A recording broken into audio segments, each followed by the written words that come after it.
Hey, Pardon My Take listeners, you can find every episode on Apple Podcasts and Spotify.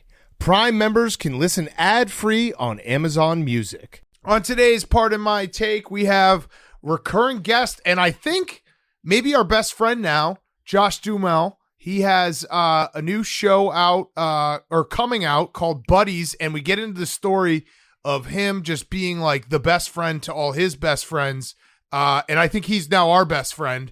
Great interview with him, and we have Mount Rushmore of manly things we wish we could do. The Washington Commanders officially have a new owner. We're going to talk some Open Championship, and then we have Fyre Fest of the week, and it's all brought to you by our friends at Cars.com. Wherever life takes you next, and whoever you're looking to be, there's a car for that on Cars.com. Whether you're moving from the suburbs to the city, so you want a smaller, sportier car, or you're expanding your family and want a safer option, or you've taken up snowboarding and need more cargo space for the gear, their advanced search filters to help you narrow down the car you're looking for. They have deal badges that identify the best deals, and they have quick and easy ways to sell or trade in your car.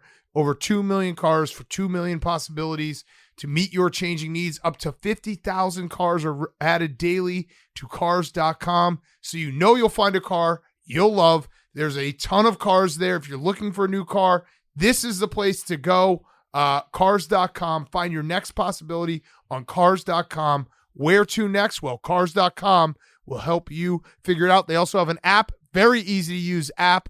I actually was showing Max that because Max needs a car. He's going to be looking on Cars.com, the app, and it's so easy, Max could even use it. That's how easy the Cars.com app was. The dumbest guy we got could still use Cars.com. So Cars.com, go check them out now. All the cars in the world, basically, on Cars.com. Over 2 million cars for 2 million possibilities on Cars.com. Okay, let's go.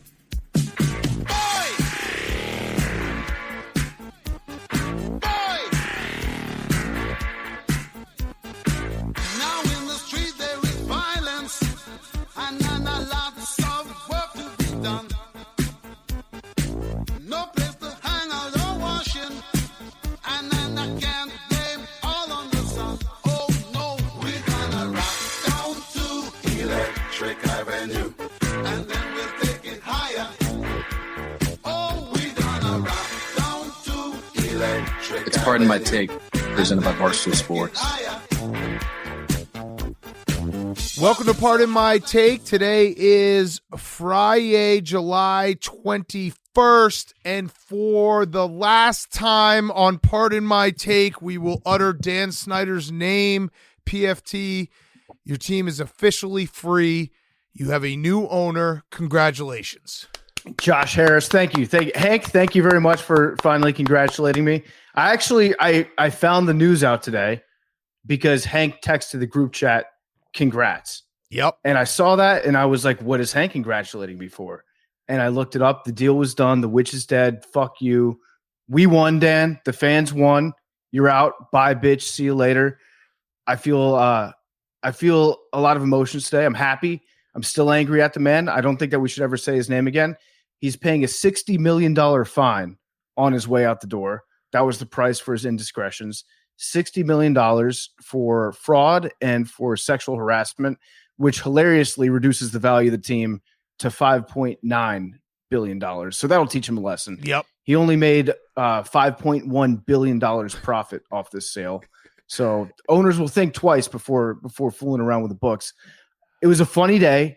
They were having their big league meeting up in Minnesota. Jerry Jones showed up, and he looked like a geriatric Top Gun pilot, saying that he was looking forward to going out to D.C. to administer some capital punishment. I think Jerry actually thought that he was going to kill Dan Snyder today. I think that in his mind, Jerry Jones saw it like the meeting in Goodfellas where they were supposed to make somebody. Snyder steps in the door, boom, shoot him in the back of the head. So I was happy to see Jerry happy in that regard. I've got a couple Dan Snyder facts here. Can I run through some of the greatest hits of the Dan Snyder era, and then we'll be done talking about this bitch for forever? Yes, please. Okay. All right. We by the way, we all congratulated you minus one person. But I think that person's a little upset because they got their owner stolen today. Because if you read Josh Harris's opening memo to the Washington community. He was like, this is going to be my main focus. I'm going to bring a Super Bowl to the Washington, fans, the best fans in the world. He grew up a fan of the team. Yeah. So that's probably going to be his biggest priority. It's going to be, everything else is on the back burner, I think is exactly what he said. He's like, all the other teams that I own, don't know which ones they even are anymore. Joel who? Yeah. Who's the guy that I got to take care of in Philly? I forget. No, I don't care about him. I don't care about him. Maury's got us in the right direction. We'll be all right. Max did not congratulate PFT. He was the only one That's who did fine. not. Well, we've congratulated him a million times. Yeah. No, we've done a lot of congratulations. We literally popped champagne in December for this. Yeah. You came over to my desk in December and we popped champagne because of Dan Snyder.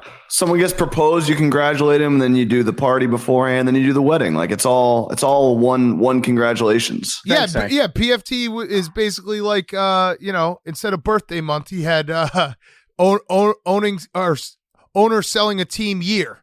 Yeah, it is a good year. Yeah. It's the best season that we've had in the last 30 years of being a fan of this team. All right, give us the facts. Some fun facts, okay? Dan Snyder, in his ownership tenure for the Washington Redskins Commanders football team, had an equal number of playoff wins, team name changes, and botched Sean Taylor days. 2 for both of them. Okay. He had more team names than first-team All-Pros in the entire 24 years. He had 2 All-Pros, 2 first-team All-Pros. One was this year, a special teams guy, Jeremy Reeves. Not a knock against that, but like, if that's one of your all-pro guys, that's that's one of them. The other was a guard, was Brandon Scherf. Mm-hmm. So besides that, we had no all-pro players first team for the last 24 years. We had a DEA and FBI raid that nobody talks about from 3 years ago, where they raided our team's medical facility. Kind of shut up about that for a while. Our best player of that era, Trent Williams, left the team because Dan stopped negotiating with him after he got scalp surgery because the team doctors misdiagnosed cancer on his scalp. Mm-hmm. And then Dan said, we're not going to pay him a dime. We had to trade him for basically nothing to the 49ers, where now he excels. As Greg Kittle said the other day, he might be the best player in the NFL. Yeah. The stadium rained shit on fans. It literally leaked shit onto fans multiple times. The stadium also fell apart and almost killed Jalen Hurts. He sued grandmothers who couldn't pay their season ticket bill because they lost all their money in the 2008-2009 financial crisis. Well, that wasn't his fault. We don't know that. I'm sure he had a hand in it. Those grandmothers got to pay. Yeah, I'm sure Dan Snyder had a hand in ruining the economy. Trust me. Yeah, he definitely did. I know a Dan Snyder job when I see one. Yeah. That had his fingerprints all over it. They installed a Hooters at FedEx Field, which rocks. And then they named it after RFK because they couldn't name a stadium after him. So they said, we'll do the next best thing.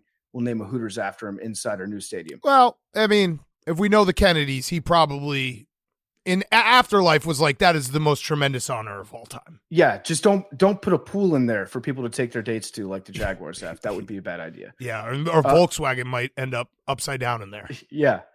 They never won 11 games. Never happened. He never won 11 games. He maxed out at 10, I think twice maybe. Every other team in the NFL has had an 11-win season since at least 2008. And the Washington franchise's last 11-win season was 1991. Pretty bad. Yeah. Pretty bad. And maybe the worst transgression, he signed Will Compton. So that'll tell you something about his talent evaluation right there. Yeah. There was a story that came out today where Jay Gruden said what everybody always knew, which was Dan Snyder would make all the free agency decisions, all the draft picks, just based on vibes, just going off of like games that he had seen on TV occasionally. Or if he wanted a new quarterback, he would come and say, hey, I know you have a whole team of scouts whose job it is to watch tape. I just really want a new toy. So can we get a quarterback? Okay, so that one, because I saw that Jay Gruden quote, I actually don't think was that bad because I would do the same thing if I owned a team. I'm just being honest. I don't want to be a hypocrite. If I owned a team, I'd be like, they'd have a draft board and be like, no, that guy lost me money in a college bowl game. That guy, like, yeah, he's pretty sick. And I would definitely put my foot down and be like, I want that guy. Like I watched him once and it was awesome. You might do that for like the first 5 years, but then you might learn your lesson. And Jay Gruden was saying that the owner of the Bengals used to do that, except the owner of the Bengals would sit in on scout meetings and actually like watch tape with the rest of the guys. And they'd say, yeah, tell you what, I still want that quarterback, so let's draft him. Yeah. So Jay was like, I respected that at least. That would maybe be. I would maybe try to at least learn a little bit of something before I started throwing my weight around in the pre-draft meetings. But I just know that like that's one, and I think you probably would be the same way. I think everyone here would be the same way. That if you owned a team, you would definitely be like, no, it's my team. I'm making the decision. This guy's cool. Let's draft him. Yep. Yeah, I definitely would have that itch of like a fantasy football owner where it's like, I like this guy. Have you seen his spiral? Yeah, right. Yeah, Brady Quinn, 1-1. Yeah, exactly. Yeah. Let's see what else. They gave Albert Haynesworth $100 million, and all he did was fail conditioning tests, and then he took a nap on Monday Night Football in the middle of a play, and then he started getting speeding tickets left and right, and he basically quit playing football so that he could drink at the bar and tell friends how cool his boat was. That was Albert Haynesworth the rest of his career, basically. Dan Snyder also oversaw the worst playing field maybe in the history of American sports at FedEx Field. Didn't do anything to change it. A few fun leg injuries that occurred on that field that was not changed. RG3 ruined him. Chase Young, Alex Smith, almost killed Alex Smith. Joe Burrow, Adrian Peterson, Ryan Fitzpatrick, Kyle Allen. Just a few names right off the top there. Really, the list goes on and on and on. I could say a whole bunch more things about the man that I've probably already said ad nauseum for the last 7 years. But I'm glad that he's gone. He's gone. He can't hurt me anymore. I'm excited. Bye, bitch. And major shout out to Jim Irsay. Because who would have ever thought that Jim Irsay would have been the one that got this ball rolling when he sat in the golf cart smoking a cigarette outside the owners' meeting saying, I think the time has come to do something about Dan Snyder. And at the time, we discussed it. Big Cat, do you remember the conversation that we had where I said I would become a Colts fan and a Colts season ticket holder if this made Dan Snyder sell the team? I vaguely remember that, and I'm going to say right now that you don't have to do that based on the Colts' new uniforms today.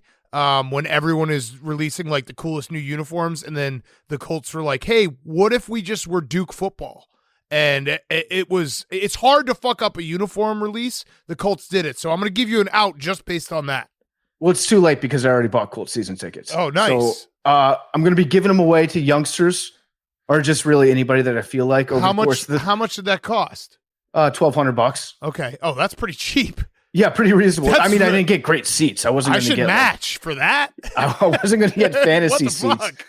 Yeah, if you want to match? Yeah, I'll match. Fuck it. Okay, so now $1,200. Big Cat and I will be giving away Colts tickets every home game this year. I guess we're going to be Anthony Richardson fans too. Was it just game time? I'll do it right now. Yeah, it was $1,250 for season tickets.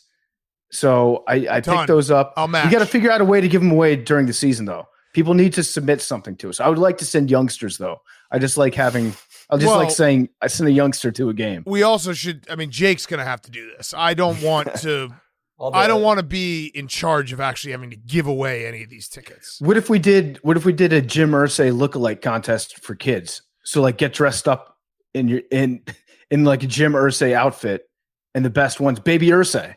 Yeah, there'll be Baby Irsay seats. Yeah. Well, all right. Okay. I'm gonna buy. I mean, they are the ugliest uniforms. Did you guys see those? I saw those. I didn't necessarily hate the black helmets, but they don't look like Colts uniforms. It's just so hard to like.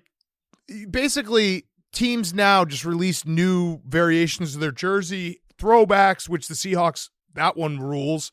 I saw the Browns did white helmets. They basically can release anything, and it will be like instant 2,000 quote tweets, just fire emoji. And then I saw the Colts today. I was like, well, I guess you tried. I mean, good try, guys. But now I'm a Colts season ticket holder. I'm going to do it right now. They kind of look like they what look like section cops. did you get them in? Let me look it up. Because I'm going to get the same section. Well, I don't know that you can get seats right next to me because it was a pair of seats that were kind of by themselves. Was it in the corner of the end zone? Oh, they're not in the corner of the end zone, but they're not good seats. Okay. Kind of in the corner of the end zone, yeah. Yeah. We're in section 618. Okay, great. I'm going to get 618 as well. So we'll just be giving away 618 every single time. 618, the 618 crew. Yeah. Yeah, exactly. Four lucky fans going to Colts games all year. How do we want to select each week? Like, do I just pick or do we want them? Should there be a competition? I think people should have to pay us. face value at least. More than face value. No, I don't know. We'll figure out some way to determine who to give away to. I'm sure that we have a lot of listeners in Indianapolis that I'd ideally like to give it to people that wouldn't be able to go see the games otherwise. We got to go if they have a Monday night game. So we take the good games. All no, games but like- are the early slate. There's 2 TBD games at the end of the season, but everything else is the early slate. You have to predict whether or not the roof is going to be open. And then when Mr. Irsay makes his decision about the roof being closed or not, we'll pick somebody who had the correct answer to that. This is going to be great. I'm doing it right now. I'm literally buying them right now. Yeah. $12.50. Yeah. You can so just log cheap. on. They got plenty of good seats still available. Also some bad ones. Yeah. Congrats to whoever's going to get to sit in our 4 seats every single game. We could do lottery ball. Yeah. There's a lot of shit we could do. And when I say we, it is you, Jake. Right, but Yeah. but You're we gonna haven't decide. I'm We gonna haven't decided how we're picking. I'm gonna buy these tickets and transfer them all to you right now, and you're gonna have to do it. Okay. But that's fine. Bottom line is, I want to give Jim Irsay a big smooch. Yeah. I just want to kiss his face. I just want to grab his cheeks and just plant one right on that mug of his. Thank you, sir. Yeah, he's a hero. Okay, other things. We had the Open Championship. That course is awesome. I don't know if you guys tuned in, but pot bunkers, weird fucking just like the rough is. Wyndham Clark had one of the most unathletic swings I've ever seen in my life. I just love a course that makes everyone look at moments like they're us out there. And there were moments like that. Tony Finau had to putt backwards out of a bunker just to get a better lie. Like, bravo. Good job. What is it? Royal Liverpool? You've done it. Yeah. John Rahm had to chip backwards out of a bunker at 1.2. That swing by Wyndham Clark was one of the all-time great clips of golf, too, because the ball was buried. First of all, I don't know how these guys find their balls sometimes. They're just buried in that deep, deep fescue shit. You can't even see it. He picked up his leg like he was an ice hockey player hitting a slap shot. Yep. And his club goes right underneath it. The ball goes to the side about 3 yards. And then credit to Wyndham Clark, because if I were in that position, I hit a shot like that, I would just step right over to the ball and hit it again. Next swing. But you have to be better than that and like calm yourself down, take another practice shot, and approach the shot the same way. Fuck that. I'm just going up to it. I'm just hitting until the ball gets out of there. Yeah, just getting angry and smashing it. We had Justin Thomas, who we like, who's a recurring guest.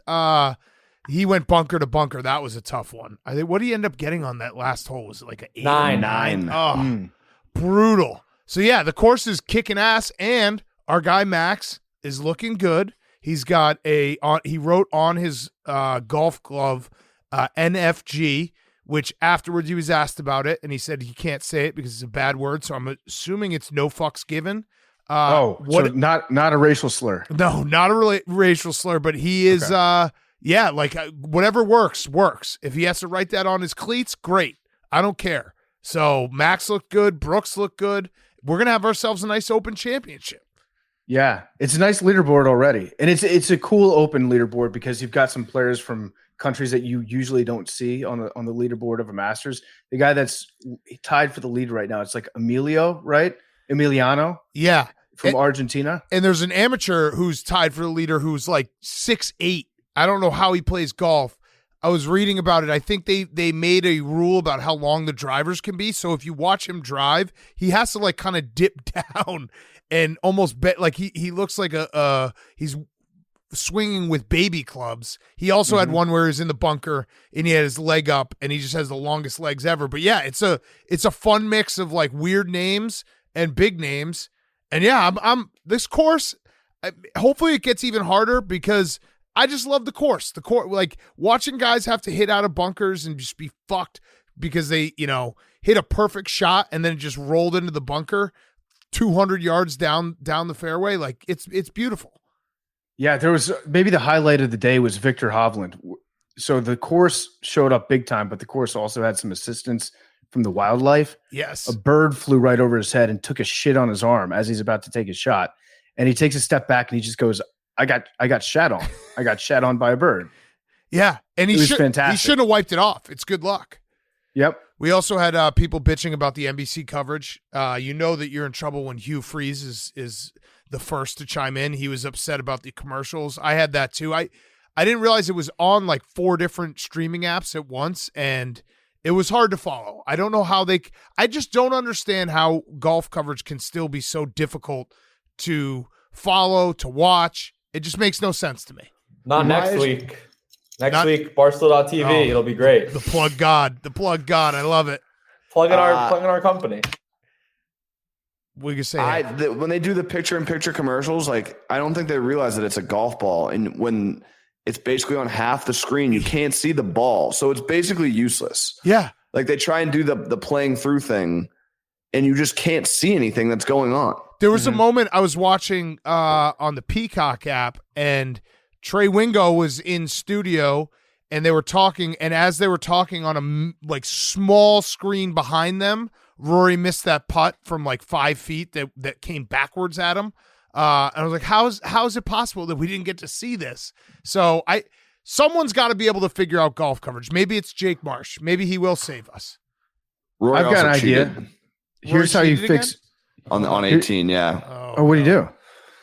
His caddy was standing directly behind him, too close to when he hit his shot, and they didn't give him a penalty when he was in the bunker. Wait, you're not allowed to do that?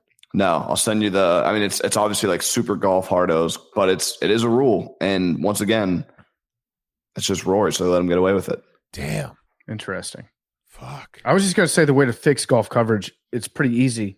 You just show every fucking shot. Yeah. Yeah. And just have show it every live. shot. Yeah. And then have like a sponsor, have like a Rolex logo in the bottom right-hand corner. Yeah. Boom. Yeah. No, in the weekend, you don't care what the 57th place guy is shooting on the 8th hole second shot. No, but the first round, you need to see every shot. First round. There was a shitload of shots that just didn't see. And then on the weekend, Jake, it's simple. You show every shot from the top like 10 guys. Yeah, they do a good job with that when they just like lock in on the leaders. I just want to give more credit to the golf cameraman. Again, I think that's probably the hardest job in sports. Also, we had a very cool leaderboard wrinkle. If you look at it right now, it has Jordan and then Spieth right underneath it. So Matthew Jordan, who is, I think, from Liverpool, and then Jordan Spieth is right under it. That it just looked like he was listed twice and kind of rocked. He's the club champ. That's a really like boring thing for me to say out loud, but I did see it and was like, this is cool. That's really lame now that I'm saying it, like that I got pumped up for that. But I did. I saw it and I was like, whoa, his name's twice. Well, it's the same like the leaderboard where it says Scott Van Pelt when it was Adam Scott and then Bo Van Pelt. Yeah. Yeah. Isn't that his Twitter banner picture? I think so, yeah. Yeah. Yeah. Either way, good job. Hey, Open I'm looking at Championship. this tweet that you just sent over here, Hank. The allowed and not allowed. You can't tell shit from that angle. His caddy might be off to the side. Oh, wow. They really got into this. Jesus Christ. I didn't even know this was a rule. I'm looking at the shadows. Oh, my God. Imagine I see why Hank is on board with this because it was promoted by Live Golf Enthusiasts. Well, no, I bet a lot of money. I bet a lot of money on Rory to miss the cut. So he goes in the bunker on 18. Your take, yeah. And I was like, oh my God, this is happening. This is happening. This is happening. And he somehow saved par. And then it comes out he cheated. So it's like, I don't want to win like that, Hank. I want to win. Well, I didn't want him to hit the second bunker shot out. Like that was a crazy shot, crazy putt. But Hank, you want him to be DQ'd? I think he should get stroked. He should get stroked. There was also that moment where it looked like he was going to shoot a shot with the ball right up against the bunker and just try to get out, just straight out, and the crowd erupted.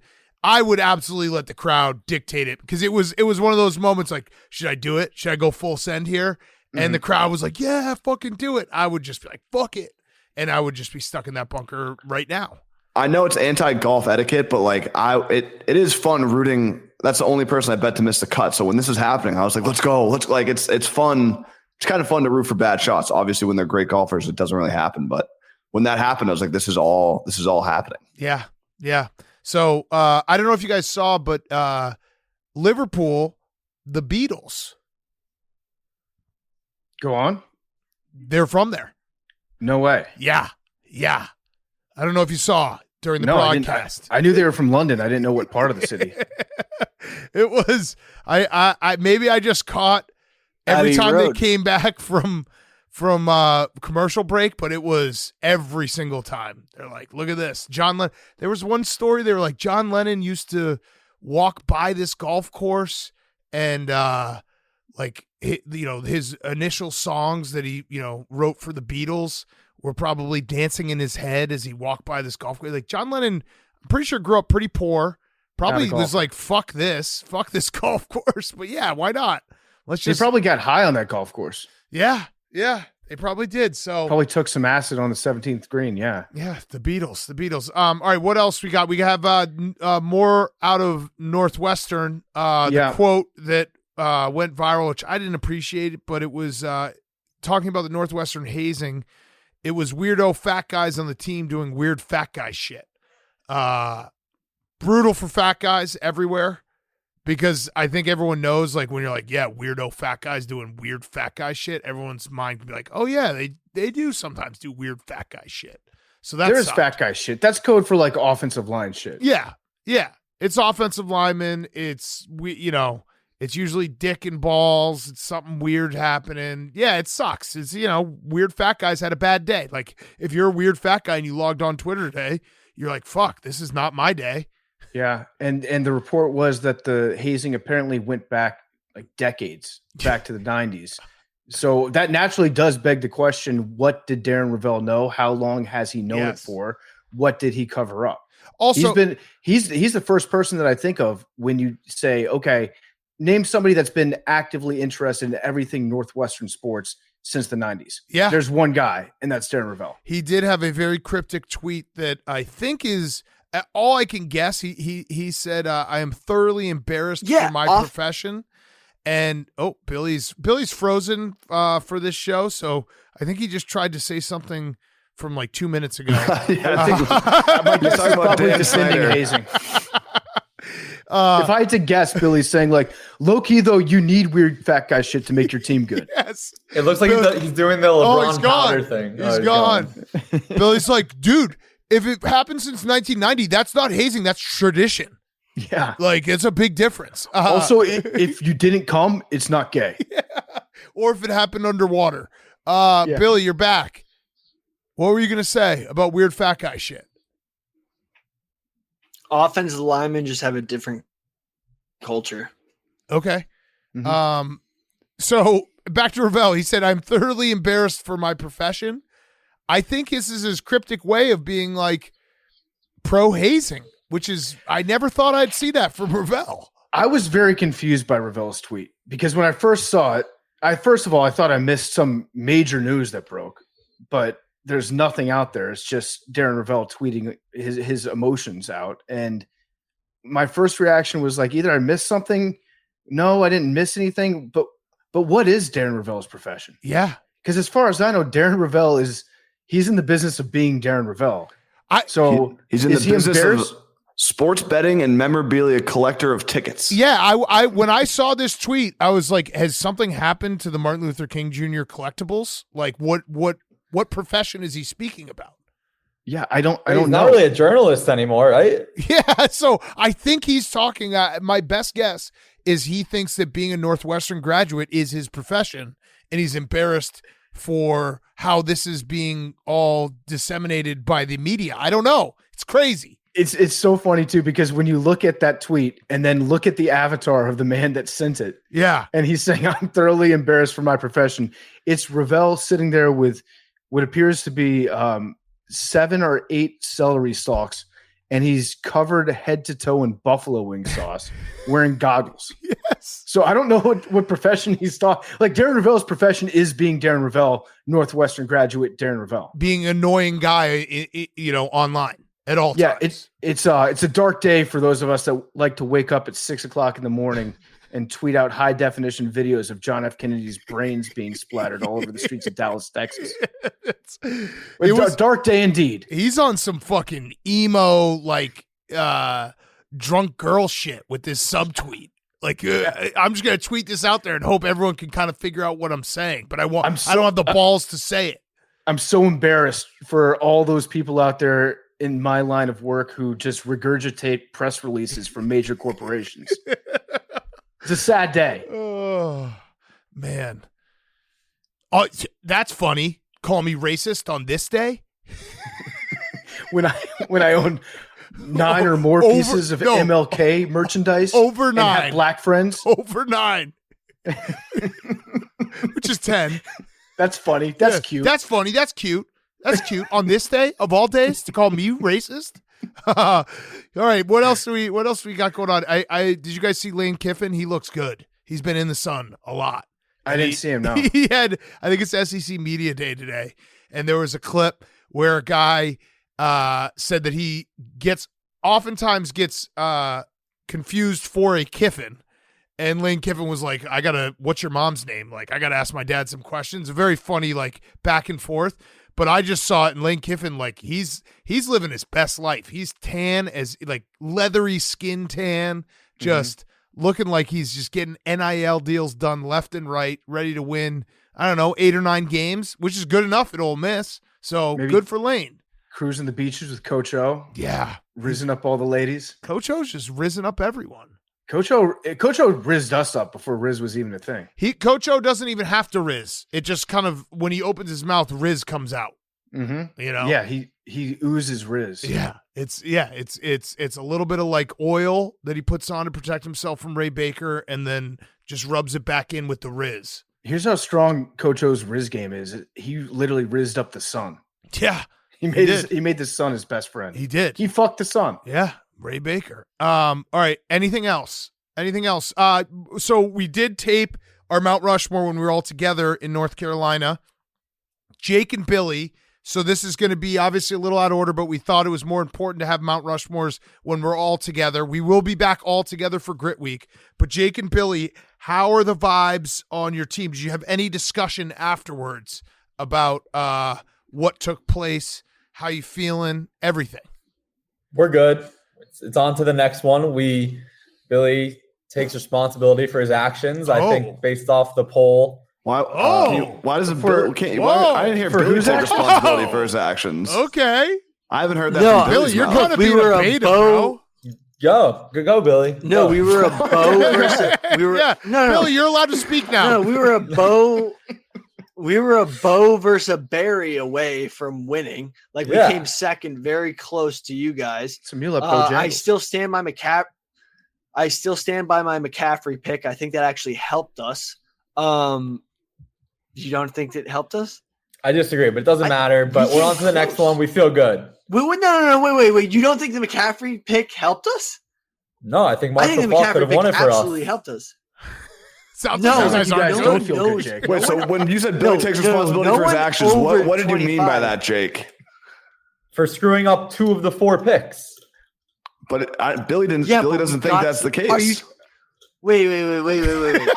McCaffrey was actually the right move. Jake's putting words in your mouth. McCaffrey was the right move. Also, Billy, I noticed that Jake said that Billy took responsibility for his actions, but Jake didn't address the fact that he didn't have the sheet up. Yeah.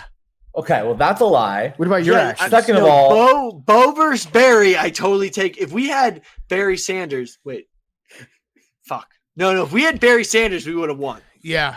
That's the facts. But McCaffrey actually helped us. We may have won with Marshall helped Faulk. us. Okay, so it sounds like you guys are not on the same page. We're not on the same page. I thought we were. No. I thought it was over when Marshall Faulk. That, by the way, that Mount Rushmore was such a cheat code for engagement, because whenever you have 12 picks of an entire history of a position, everyone's just going to respond with their personal favorite running back. I think I even saw how do you guys not even mention Steven Jackson? I was like, well, I don't think he's a Mount Rushmore running back. He was good, but it's my favorite type of, because it is everyone's personal fandom comes out, which I respect the hell out of. But it is just such a cheat code, because when you have such a finite amount of picks, of course, there's going to be huge misses, like Billy and Jake missing Marshall Faulk. We could also do a Mount Rushmore of pretty good. No, Marshall Faulk was not a miss. No one gives a fuck about Marshall Faulk. I'm sorry. Besides, you see the replies? No one gives a fuck. That's wrong, Billy. Marshall Faulk was really fucking good. No. Yeah.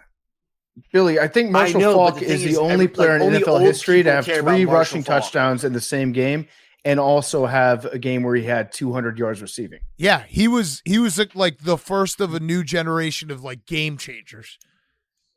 Also, I apologize for saying wasn't good enough to be good enough for the old people, like for older guys. I apologize for saying that Billy took responsibility for his actions because I must have misread the tweet.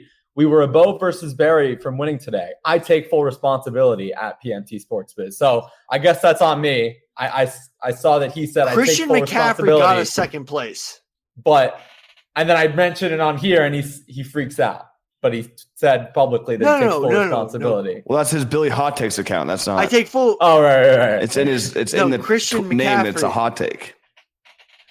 You said you take full Christian responsibility.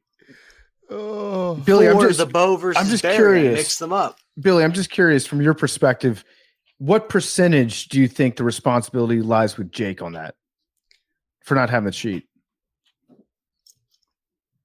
No. I mean, I think the audible to McCaffrey actually like saved us points. I think we would have been in third place if we picked Marshall Faulk. Right, but my question was, is it like 5%, 10%, Jake not having the sheet?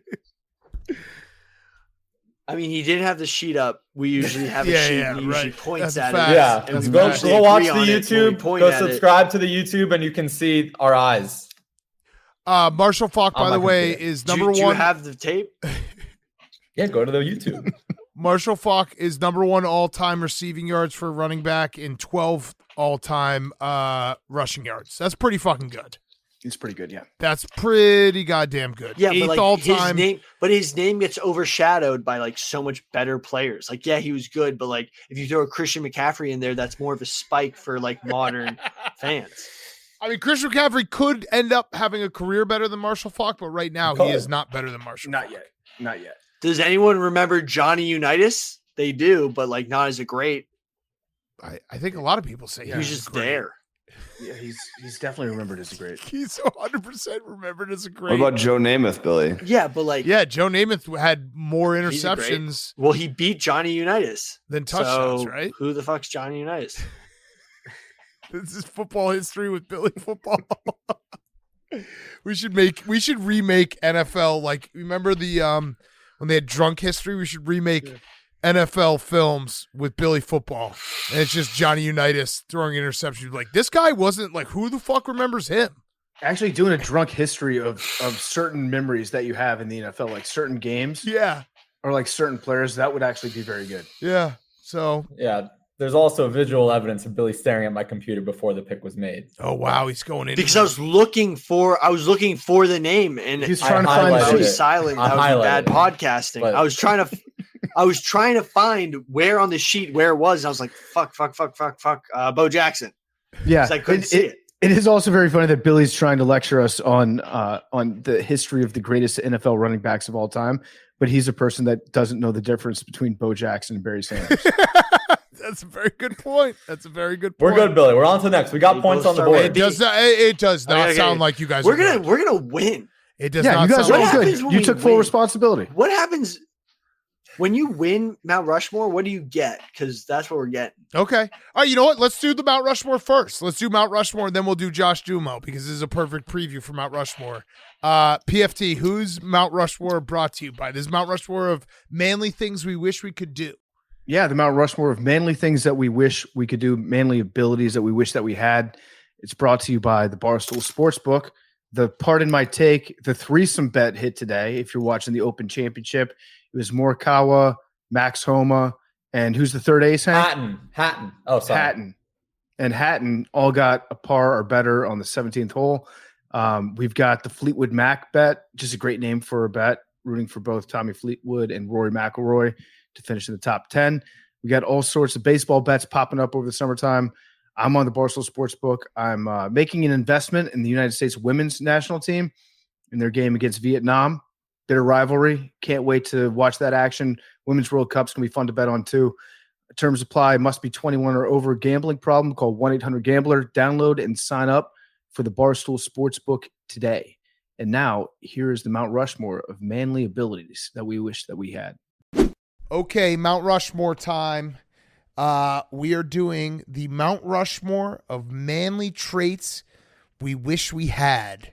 This is going to be tough for Billy because I know that he saw this topic and was like, you call me a beta? No, Billy had a hard time thinking of responses because he's like, well, I can already do all this shit. Yeah. So it will be a little emasculating, but guess what? We should be able to make fun of ourselves, boys. We should be able to poke fun of our own weaknesses. So these are Mount Rushmore of manly traits we wish we had. Hank and Max are up first. Me and PFT second. Jake and Billy third. Hank and Max. Good luck. Good luck. Hey, good luck. Hey, let's have a good luck, everybody. Let's have a good one. Let's not talk over each other. No denigrating picks. If you are going to denigrate a pick, just say I'm not denigrating the pick, but if I were to denigrate the pick, here's how I would do it. I like that. That's just decorum. All right, the 1-1 manly traits that I wish I had. Yeah, I mean it's basically just like things that people in the 50s could do, more or less. Yeah. Which so our first one is just an everyday handyman. Okay. Being able to hang stuff, being able to that's good. Yeah, do fix stuff things. around the Mr. house, Fix things. Your toilet's broken. Oh, I can fix that. I like that one. Oh, I gotta hang this. I gotta build something. Yeah, have a sweet set of tools that you take on airplane flights. Have you guys? And I have the tools. It's just like I'm not really that capable. We're not anymore. Have you guys seen? They were confiscated. TSA has them. Have you guys seen the like Twitter accounts that are now getting like popular, where it's like back when men were men, and it's like a picture of an 8-year-old being in the West Virginia coal mines. Yeah, it's like this is when like when people died when they were 15. Like, wish we could go back then. Back when men were men. It's a picture of like a Confederate soldier. Or they'll just be like, it will be like a guy like holding up a big deer that he killed, and then the next picture will be like Pride Parade, and they'll be like, we've lost our way. Way back when men were men, and it's the Dauphin, Prince of France. Yeah. I love those. Like, yeah, I really wish I could go back to when middle age was like 22 years old. Okay, good pick. Thank you. Good Yeah, pick. pretty good pick. All right, I think we should go with our 1-1. A 1-1, yeah, right off the bat. Being able to fix a car. So engine, I mean, I know how to change a tire, but like if you don't, that's something. But I have no idea how to do anything with the engine. Like, there's nothing manlier than like steam coming out of your car, popping up the top and being like, oh, I just got to fix this, and then we're good to go back on the road. You got a bandana in your pocket that you pull out, wipe your grease off your hands with it. Yeah. Just knowing about cars, being a car guy. Let's take a look under the hood. Yeah, your neighbor's car is broken. You're like, yeah, let me get you know what? You got an Allen wrench? I can fix this in 2 seconds. Oh, if you fix another man's car, you get to fuck his wife. Also, those are the that's rules. a fact. Also, imagine like I sometimes daydream about like when I take my car to the shop and then they tell me everything that's wrong with it. If I knew anything about it, I could be like, actually, you're wrong. And being like, how about we cut that price in half, buddy? I know cars. Cars are too digitized nowadays. Fact. Really Back when men were men. Yeah, back when cars were cars. Back when cars were analog. Yeah, back when cars, if you got in a car accident, you died every time. That's when men were men. No, like there's too much automation and it's like hard to actually do it. Yeah, I want to be able to kill myself on the road with a car. I don't want a robot to do it. Yeah, now if you want to fix a car, you got to have like a computer science master's degree. in computer science. Yeah, exactly. All right, that's our 1-1. We're gonna go with the ability to grow facial hair. Yeah. Oh. Yeah, no, I'm with you. I'm with you on that Yeah. one. That's a good pick. Good That is a pick. good pick. For both of you boys. I know, because just not there yet. Yeah, one day, maybe. I actually read this crazy thing that men developed beards because it prevented them from getting their throats slashed in combat. That's it was definitely like an true. extra thing of armor. Yeah, that's I was true. like, shit. The anonymity of this one's going to be tough. Anonymity? Yeah, I was saying that to Billy by default. No, it could be PFT. Yeah, that could could easily be PFT. Yeah. Easily. I actually thought about It couldn't putting be on a me, list. Max, or Hank. We're No. men. No, Yeah. man. Yeah. Did I say that word right?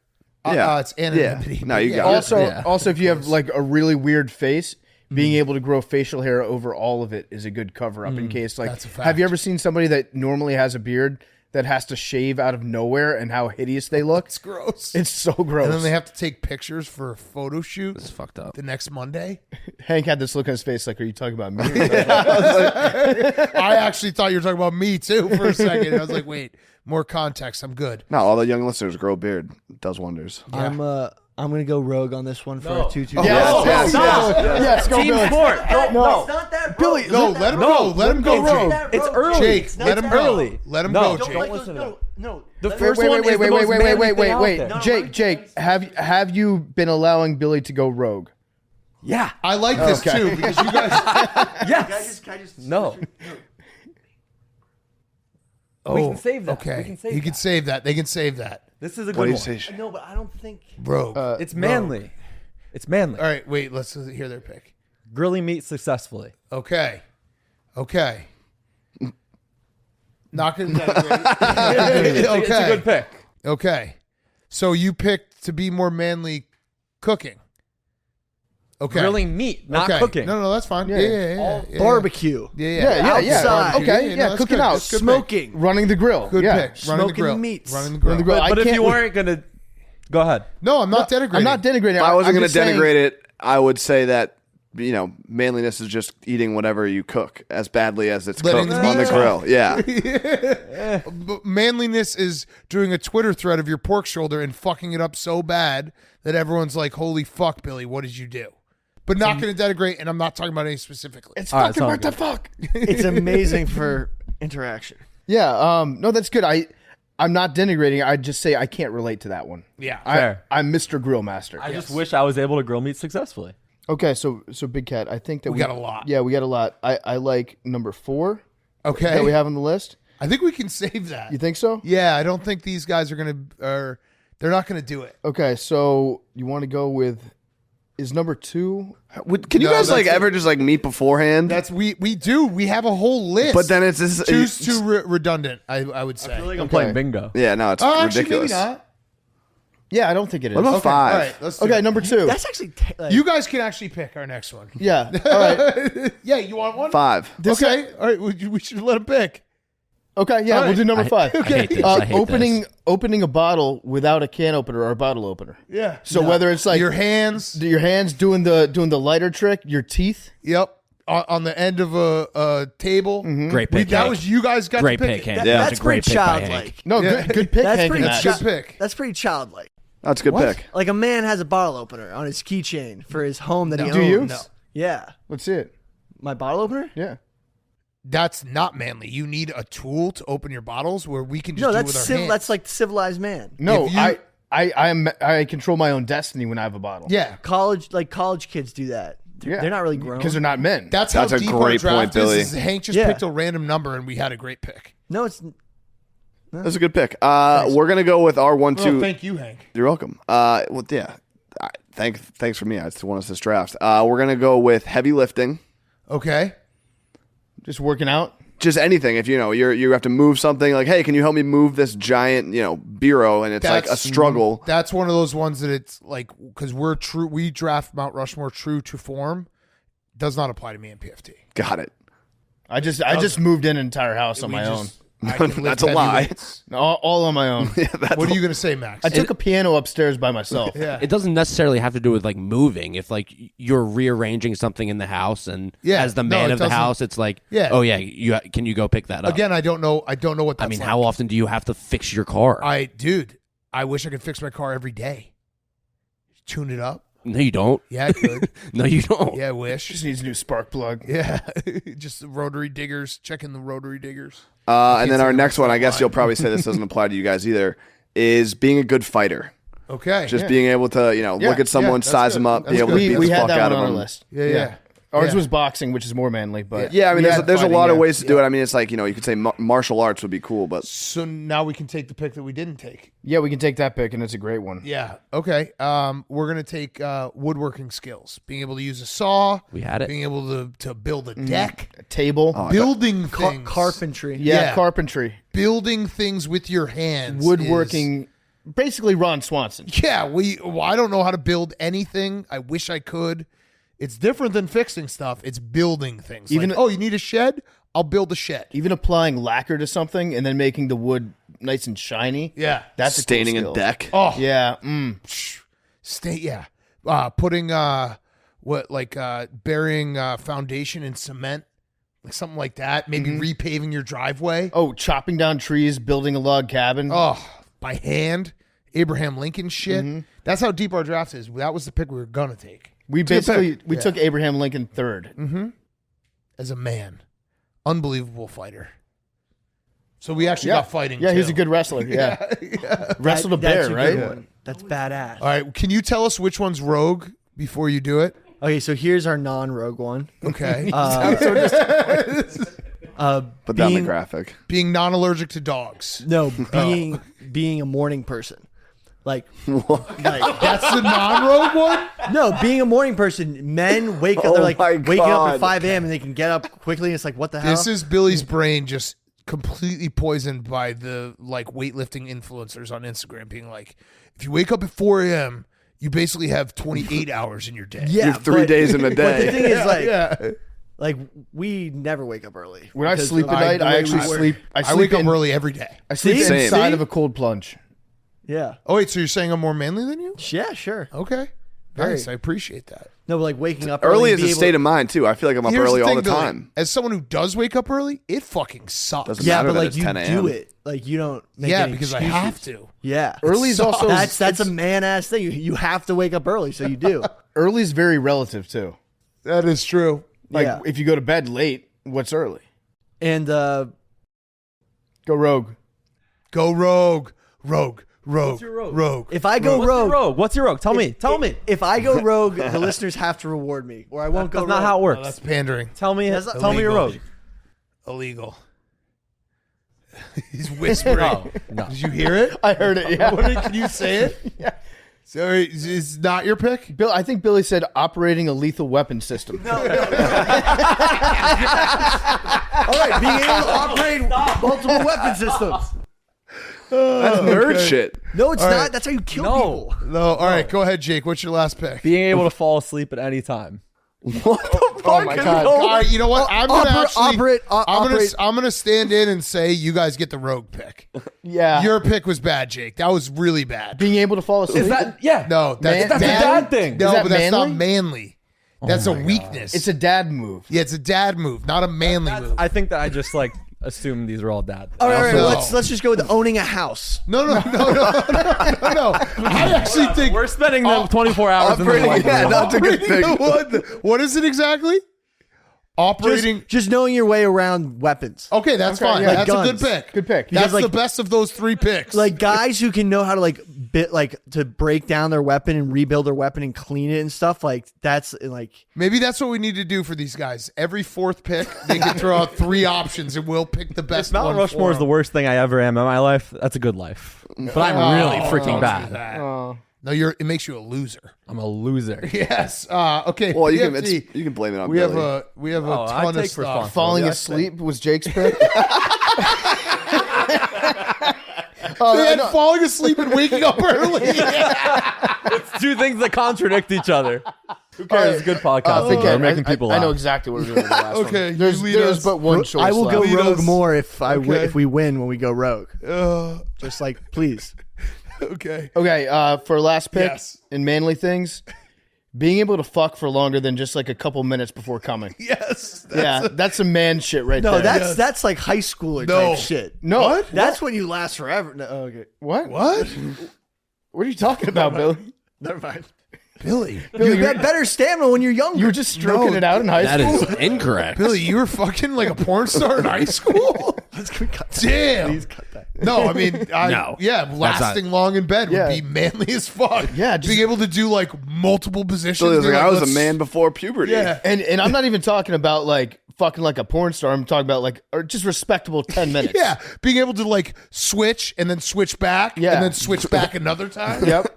Like crazy shit. Still haven't nutted yet? Yeah.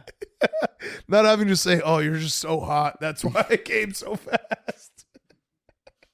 You know, just getting that out of the repertoire. Yeah, You so came, that's- right? Yeah, exactly. Yeah. Like, yeah. Was that good for you? Yeah. Like at least having the girl pretend to orgasm and it's believable. It's essentially being good enough that the girl tells her friends about you. Yeah. Like, that's manly can you as imagine shit. the rush that would come along with that if you found out that your girl was like telling all her friends how good you laid it down? Like, he fucked me for a half hour. I didn't even say an hour there. I said a half Hour honestly sounds like too much work. It sounds like at least 3 injuries for me. That's a groin, an ankle, and maybe like a back. Yeah. Just give me a good 10 minutes. 10 minutes would be fucking great. Okay, last pick for you guys. I think we're gonna go the historical route here. Doesn't apply as much anymore, but it might still, depending on the circumstance. You're really couching this pick a Yeah, lot here, aren't you? I'm nervous. You afraid? Quick draw with the gun. Oh, yeah. a duel. Being able Yes. to win a duel. Yes. Wait, is that not what Billy said though? No. That's kind of in my. No, you that's said in my operating weapon systems. Yeah, that's a weapon system. You know what that means? I'm talking. They didn't have weapon system in the 1800s. I'm Yeah, talking it was your fucking hand in the holster. Clint Eastwood, quick draw with the gun. Yeah, a it's Colt different. 45 is a weapon system by definition. That's like when you're learning how to use. Billy, we gave you multiple types of six. think We gave you that's 6 different, shots. though. Yeah, it's a quick draw with the gun. Also, It's Billy just a said, quick draw. Yeah. Billy said operating multiple weapon systems. Like knowing how Hank to use. picked Yeah, one like gun. someone, Yeah. like someone, starts to make a move and you shoot a bottle out of their hand. Yeah. Yeah, very Exactly. cool. Yeah, All right. There's a lot that we actually have on the list that we didn't get to. Tying a knot, like a really good sailor's knot. Boy Very- Scoutish. Okay, but that's still like, I don't know how to fucking like if someone hands you a rope, it's like tie this boat and Tie make a sure it bowl in. never leaves. I could do couldn't do that.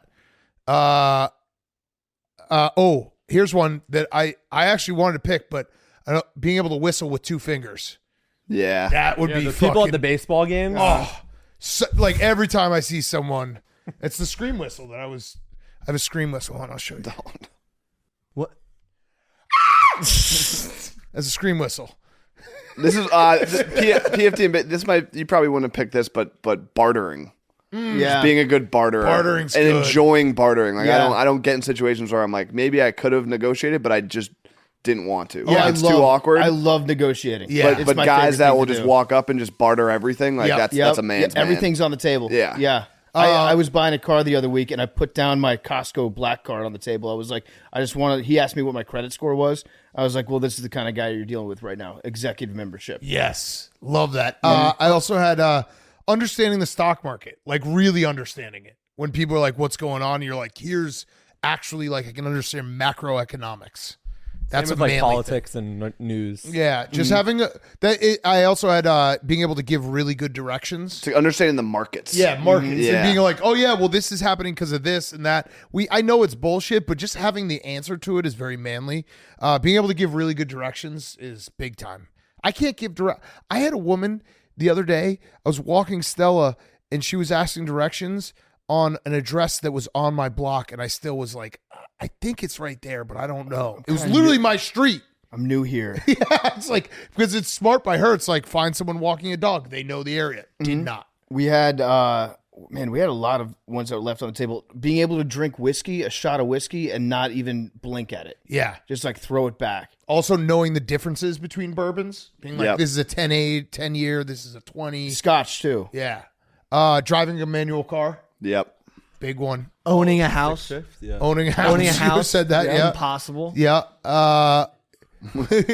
Only What, house challenge what about impossible. tying a bow tie without a video? Kind of a manly move. That one friend, when you're in a wedding party, like I got you, and just ties everyone, totally emasculates everyone else. I was trying to think like we were talking earlier, like the most manly men are in the army, and just like being a scary / motivational speaker. Yeah. Like being able to Jocko just Willink. being able to fire up a group of men. Yes. Yeah, being I don't a know. leader of men. Yes. Yeah. Yeah, having other men fear you. Yeah. Yeah. But Yeah. also respect you. Yeah, but like they fear you so much that they love you. Yeah. I think that's a Michael Scott. Yeah. Being considered a leader of men would be awesome. Yep. Historical but conquering shit. Yeah. Yeah. Genghis Khan. Yeah, Haas. Legend. Yeah. Yeah. Big time Haas. For me personally, just being able to get something down off of a top shelf for somebody, that would be such a great move. I'm so envious that someone's like, hey, can you get this plate down from the top shelf? And you don't have to go grab like a chair to stand on. Yeah. This one, I know how to do it. I've done it before, but I still doubt myself being able to like confidently be able to like jump a car. That one I'm always like, am I about to fucking kill myself? Oh, Yeah. jumpstart a car. Yeah, jumpstart a car. Yeah. Oh, what I thought that's what you guys picked. No, well, we working on cars, but like literally being able to like, that's different than working. Oh, on that cars. was in my Like, head. Someone's Yeah. car is Cables, dead. jumper Yeah, cables. jumper Yeah. cables. Knowing how I to know how to do it, but I also am always like, I'm about to kill myself. knowing how to field dress like anything you've hunted and killed. Yep. Yep. That's a good one. like That's dismembering a good one. animals. Gutted deer. Oh, Yeah, just serial killer. stalking a bear in Alaska, Yeah. killing it, and then posting on your Instagram. Hell yeah. Just being able cool. to just go in your backyard and hunt and then cook it. Yeah. Hunting is cool. No, but the full process. What about being able to spit tobacco super accurately in a straight line into like a thing that pings in the corner? Yeah. Also, or just gutting tobacco, just swallowing tobacco. Just being like above average at every sport is very manly. Like just all across the board. Like can swing a great golf club. Can juggle a soccer ball. Can throw a spiral. Can all shoot that a bow and arrow accurately. Yeah. Like just having that competency. Archery's cool. Bow hunting. Yeah. Anything else? That was a good Mount Rushmore. I think that's it. I feel good about that. Yeah. I don't feel good about your guys' picks. I mean, We're not good at this, but we made people laugh. Yes, I hope so. The weapon systems was a very hard laugh From for me. Big Cat, And one of the also- first pieces of advice. If you're going to be bad, be really bad. Be the worst. Yep. And picking just a wild combo of waking up early and being able to fall asleep at any time. I just didn't have a lot in the bag. You guys couldn't decide if you want to be narcoleptics or insomniacs. Also, Jake's just such a natural alpha male. There's not a lot to improve on. That's true. Just being Jake Marsh should have been our first pick. Being Jake Marsh in the Jake Marsh-Henry Lockwood relationship. As manly as it gets. Okay. Good Mount Rushmore. Great Mount Rushmore. That Mount Rushmore was brought to you by Chevy. That's right. Summer's here. What better way to take advantage of all that it has to offer than with a Chevy Silverado? Silverado Summer. Think of all the possibilities. You've got off-road adventures, DIY projects, hardcore work. Silverado has the capability and the technology to make this summer your best one ever. With 9 different Silverado models to choose from and engines that range from the powerful Turbo Max, 6.2-liter V8, and the Duramax diesel, you can count on Chevy power and performance to get anything done. Like many of you, we've been hitting the road a lot lately. We're going to be hitting the road a lot for Grit Week. Seems like everywhere we go, there's an army of Silverados and Silverado owners. So shout out to all of you. Game recognizes game. Love the Silverado. Took it across the country. Had a great time. It's a great truck. Check it out at Chevy.com. Look at the all-new Silverado and all the Chevy trucks. They are the official trucks of Pardon My Take. I was on the Chevy website the other day looking at what they have coming out. Not just this year. They've got great stuff out right now, stuff that people have been waiting for years. Over the next year, they're dropping some heat. Chevy's on a heater right now. Check them out, Chevy.com. Check out the all-new Silverado and every other Chevy truck today. And now, here's Josh Duhamel. Okay, we now welcome on a very special guest. He's a recurring guest now. He was actually when he came on the first time. It's Josh Duhamel. He's back. We wanted to have you back. We didn't think it'd be this soon, but we're happy that you're here. Buddy Games is the movie that is out now. You can watch it. It came out in May, but you also have Buddy Games, the show, coming out in the fall. I actually couldn't be more excited for this. I just read about it. I want to talk about all of this. We'll do a little Vikings preview as well. Ooh, good. But let's start from the beginning. Buddy Games is your real life. Like, this happened. So tell us how this was created. And I have a million questions about Buddy Games through the years. Yeah, I mean, the whole thing is based on something my buddies and I have done for the last almost 25 years, depending on when the official date was we actually started. We were doing some version of it since we were kids, but then it kind of became official in the early 2000s. Every third weekend of August, every single year, we get together for a weekend of tomfoolery. And it is, everything from golf to ping pong to, cornhole, stuff like that, the basics. Then we always have a really heated wiffle ball tournament with the full field, the whole thing. And then we always do one game that's just outrageous. One year it was Splattle, where we had to get on these paddle boards from buoy A to buoy B, about 50 yards apart, and you had to paddle across from buoy A to B in your underwear and a helmet, and the other team got to sit and shoot paintballs at you.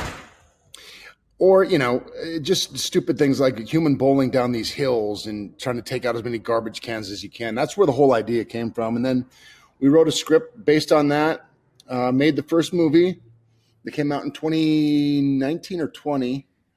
And then 19. That did well, did the second one that just came out in May. And now we got a TV show. So it's all been, I can't even believe it. I can't believe that our stupid games now have a TV show coming out, and that's Dude, awesome. It's incredible. It's like I try to tell this to everyone, and I do a bad job of it. Like your friends, whether it be high school, college, wherever you meet, like your core group of friends, finding a way to get with them every single year is so important, because you get to that age where the bachelor parties stop, and it's very easy to just kind of lose touch every single year. The fact that you guys have been doing this for 20 years that's incredible. I'm very jealous. Yeah, I mean, it's become more a reason to get together than anything. The games are kind of the backdrop, but it's really a reason to get together and see each other, because we really have a tight group of friends. And because of the games, we've stayed very close through the years. And these guys look forward to it like Christmas every year. And, it's funny because, like you said, there's so many groups of people across the world who do stuff like this in some form. And I think that's why the show is really going to be relatable to a lot of people, because people are doing something similar to this anyway. So the show, we have groups of friends that come from all over. One team is from Oregon, one's from California, one's from Oklahoma, one's from Philadelphia, Chicago, and they all live in this big cabin together. So it's sort of got a Big Brother vibe. But there's 3 events each episode where they all have to sort of fight for survival.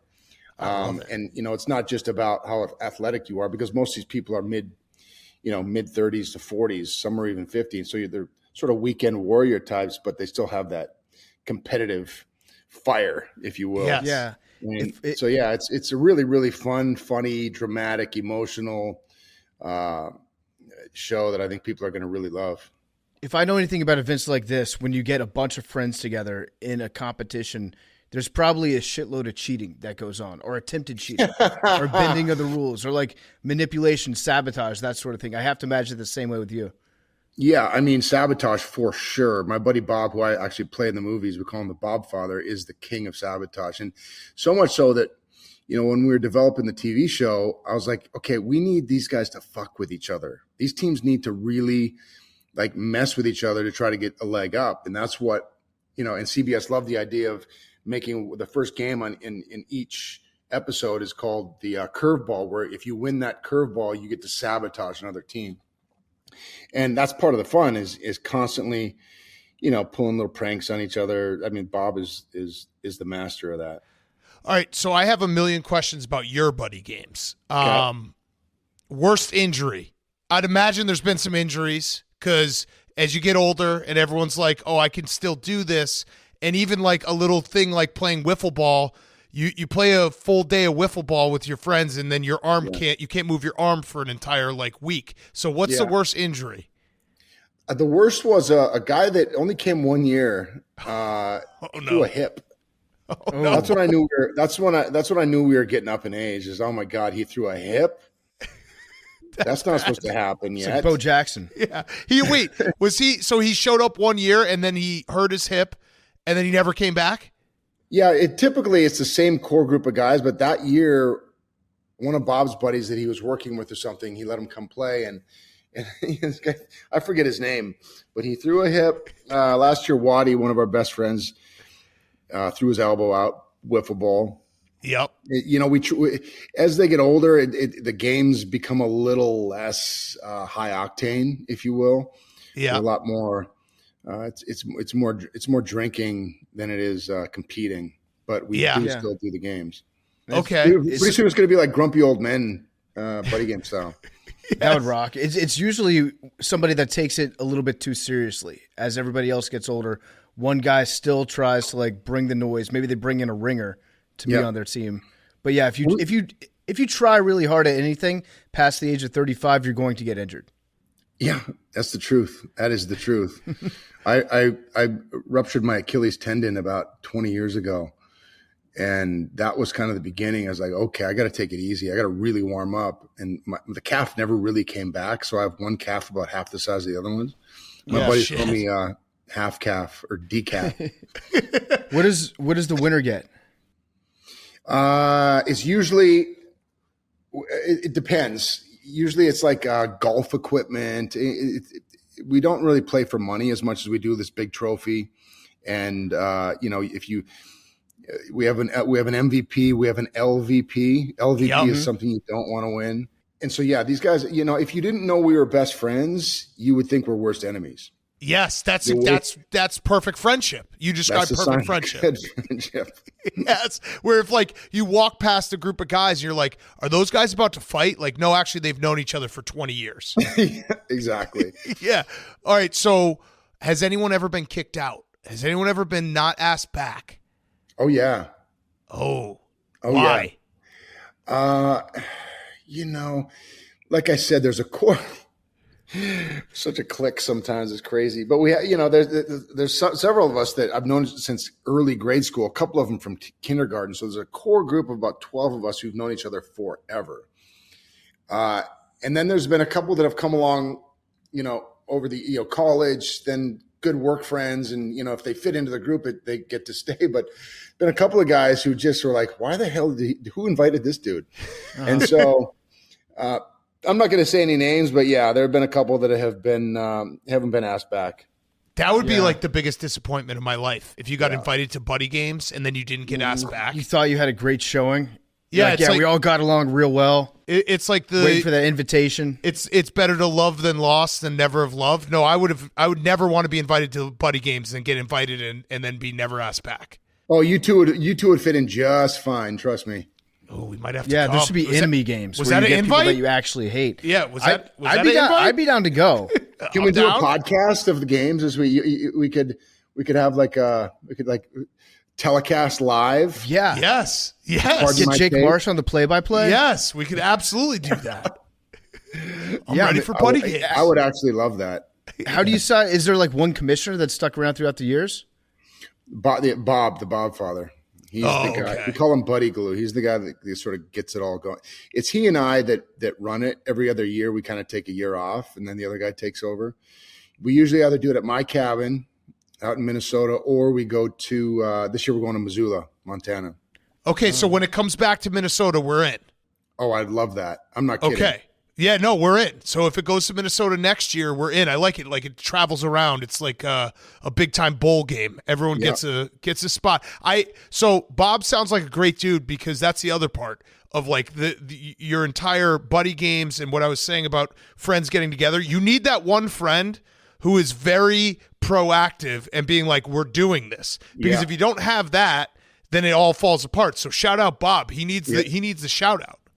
Yeah, that's the truth. If you don't have that dude that keeps everybody in contact, life happens. You grow up, you get jobs, you have families, and you lose touch with your buddies. And thankfully for Bob that he's sort of kept us all tight like that.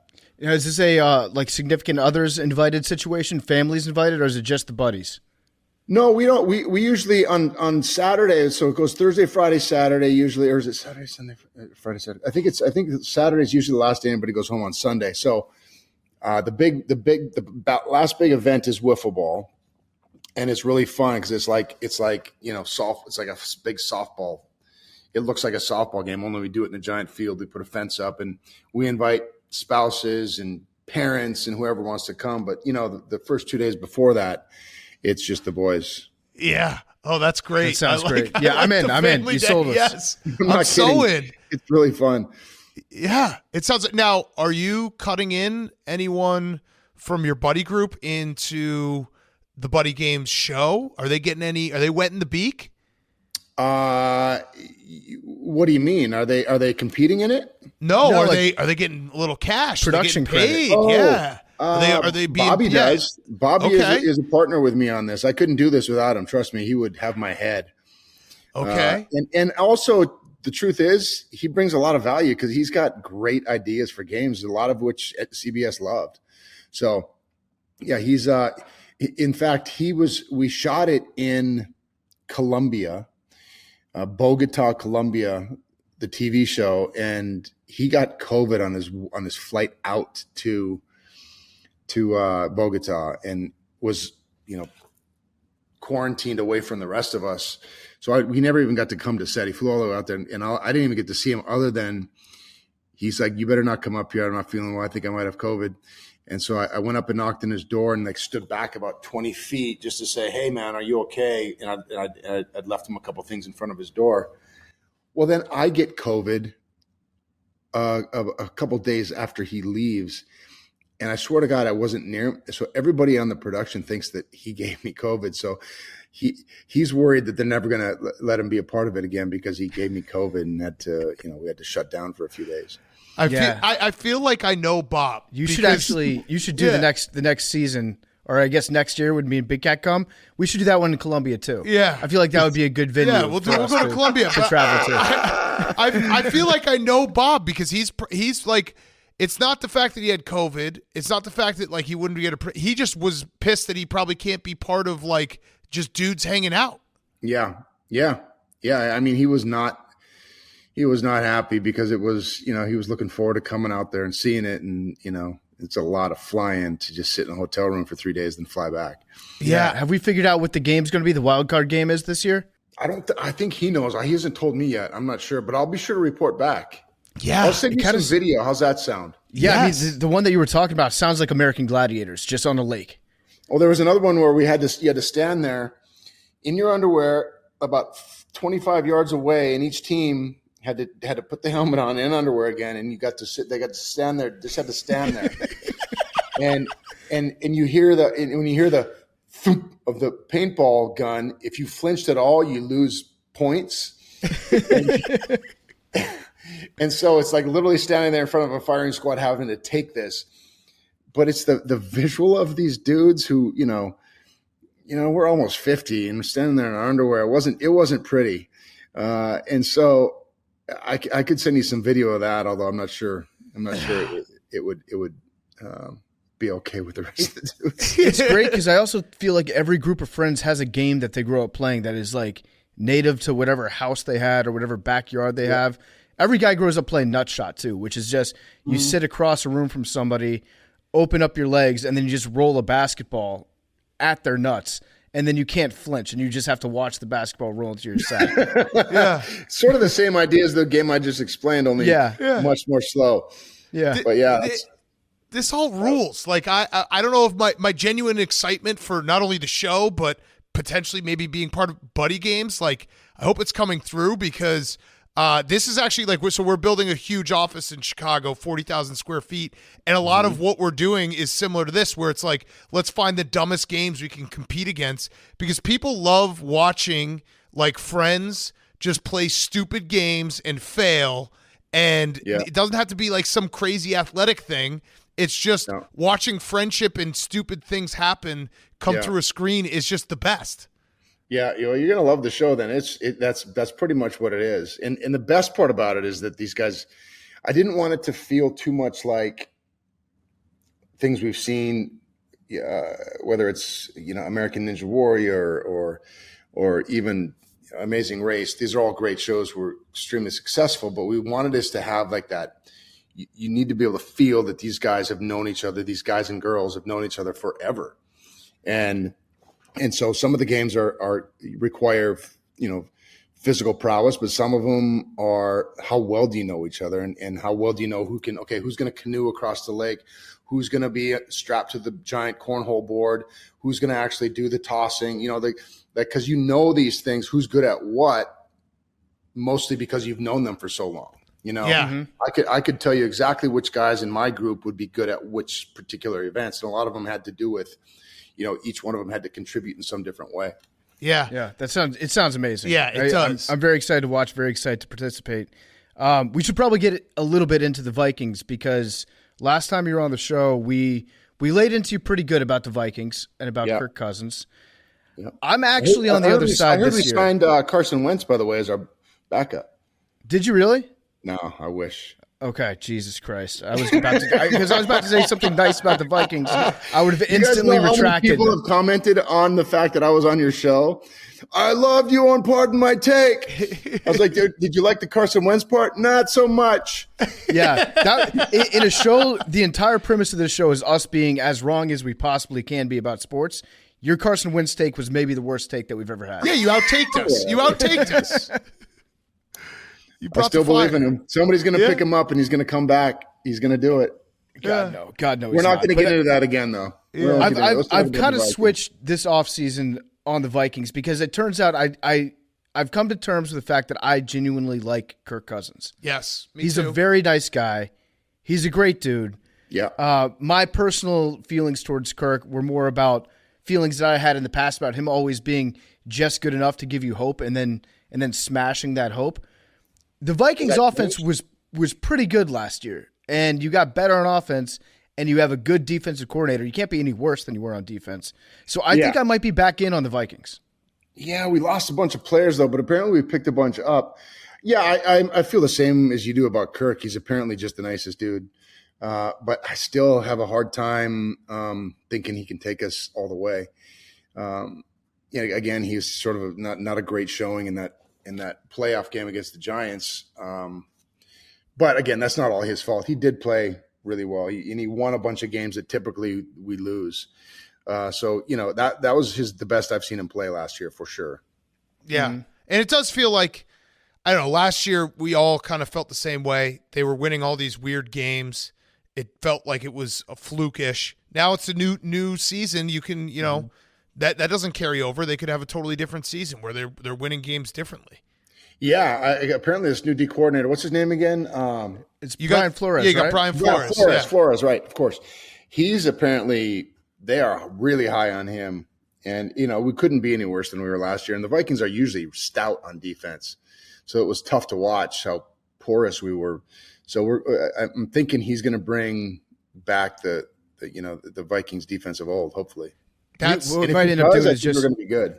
Yeah, you just described by the way one of the worst feelings in all of sports when your team is known for one thing, and then they finally can do the other thing well, and the one thing they're known for just completely evaporates. Yeah. Like it's like, hey, you can always rely on our defense. And it's like, oh, we have a decent offense. Justin Jefferson's the best receiver in the game, and the defense is nowhere to be seen. Yeah, it was not good. And we had the players too. I didn't understand it. It was weird. You just say scheme. It was scheme. Yeah.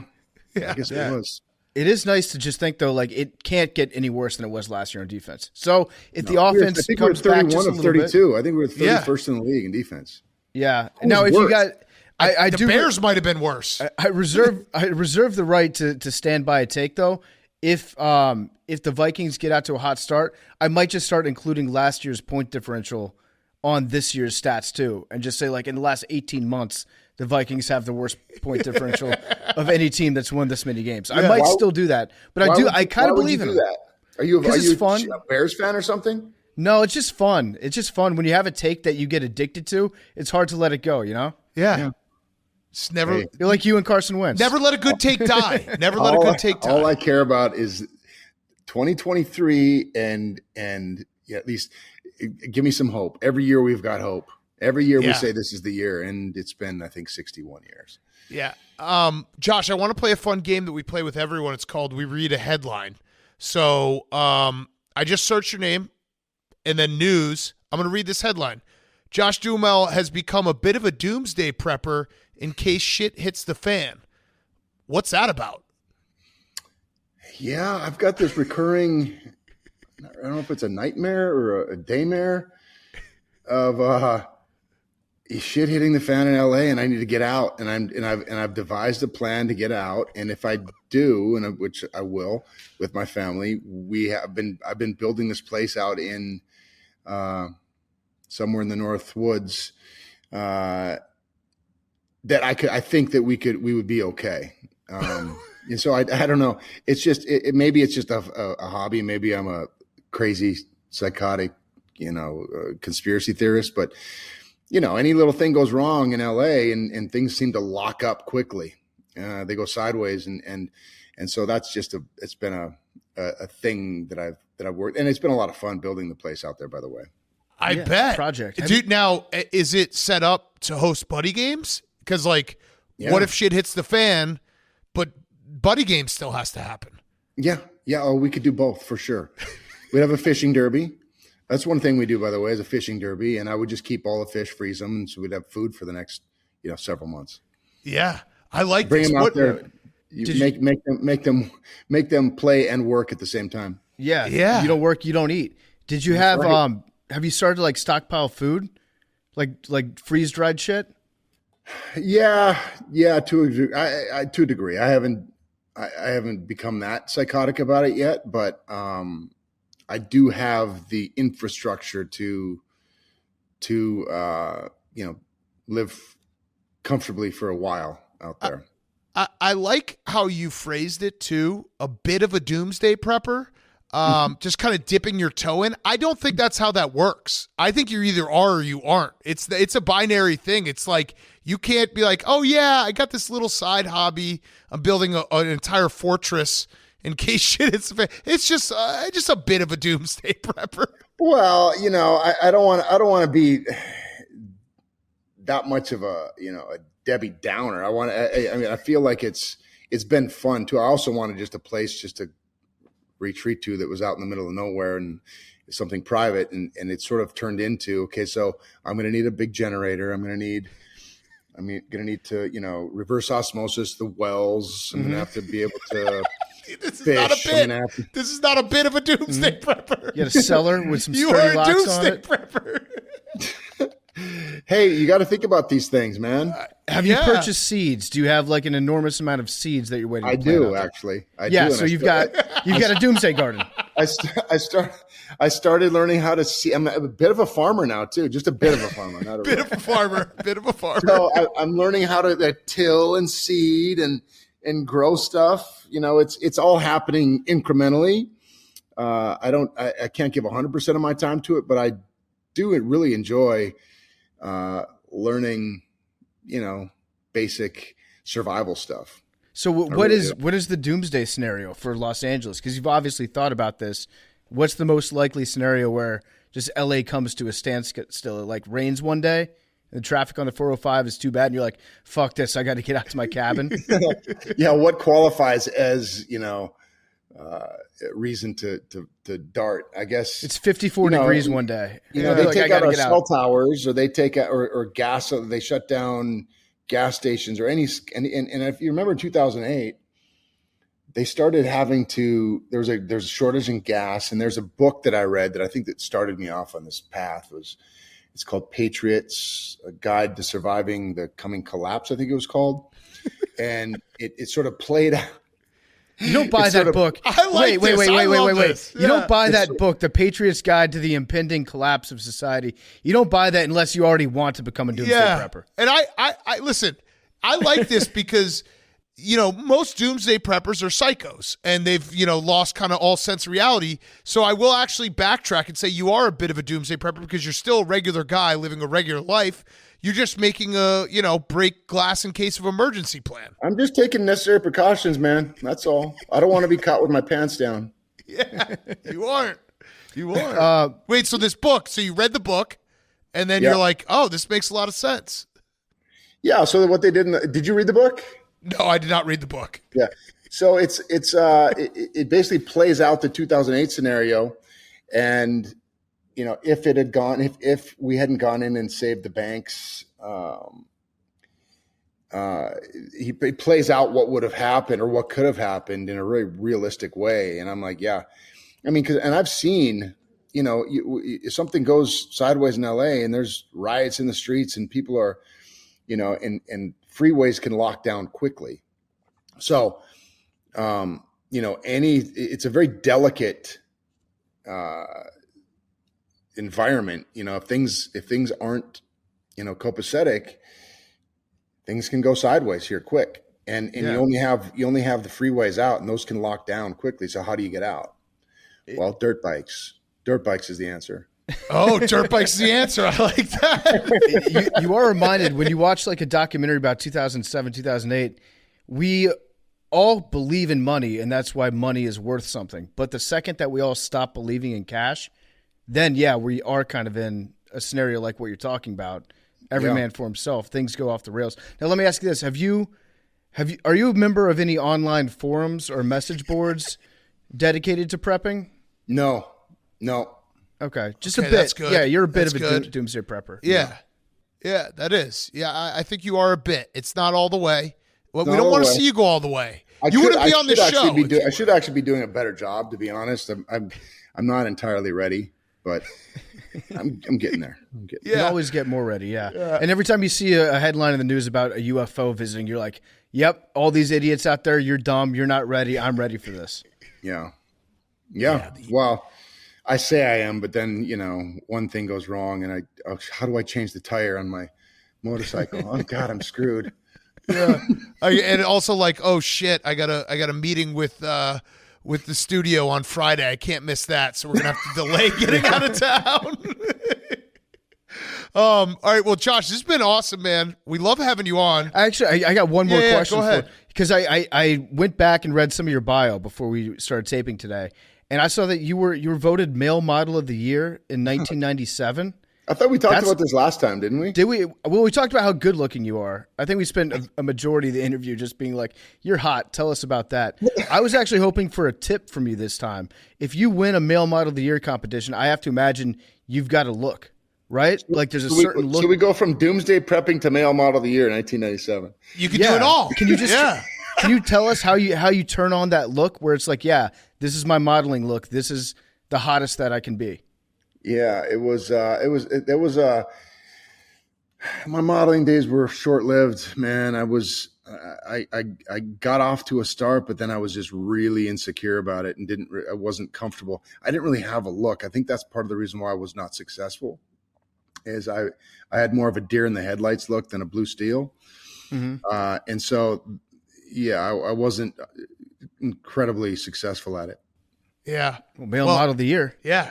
You do it all. Well, it was for IMTA. It was a thing they do in New York City where all these aspiring actors and models go, and I got asked to go to this thing, and they sponsored me because I didn't have any money and I'd never been to New York, so they took me to this thing, and over the week the word got out. It was between these three guys. This dude from I forget where the other guy was, Kansas or something, and then another kid from Cedar Rapids, Iowa, who was Ashton Kutcher. And so we both kind of came up at this convention and we're competing for the Male Model of the Year. And we did it all, man. There was like full on like bikini, like walks down the runway in our Speedos.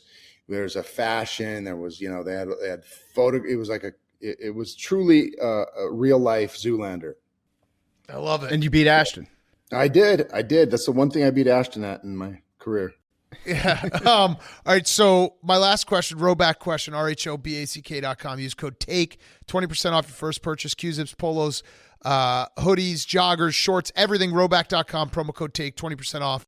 So Josh, we love having you on. You are a recurring guest. You have to come to Chicago for our buddy games when we get it all set up. And we would, if the invite is real, we will absolutely come to Minnesota next year.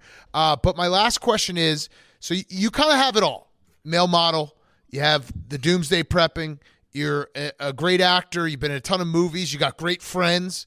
Have you thought about the fact that the one thing that keeps you normal is that your football team sucks? And what happens if they actually won it all?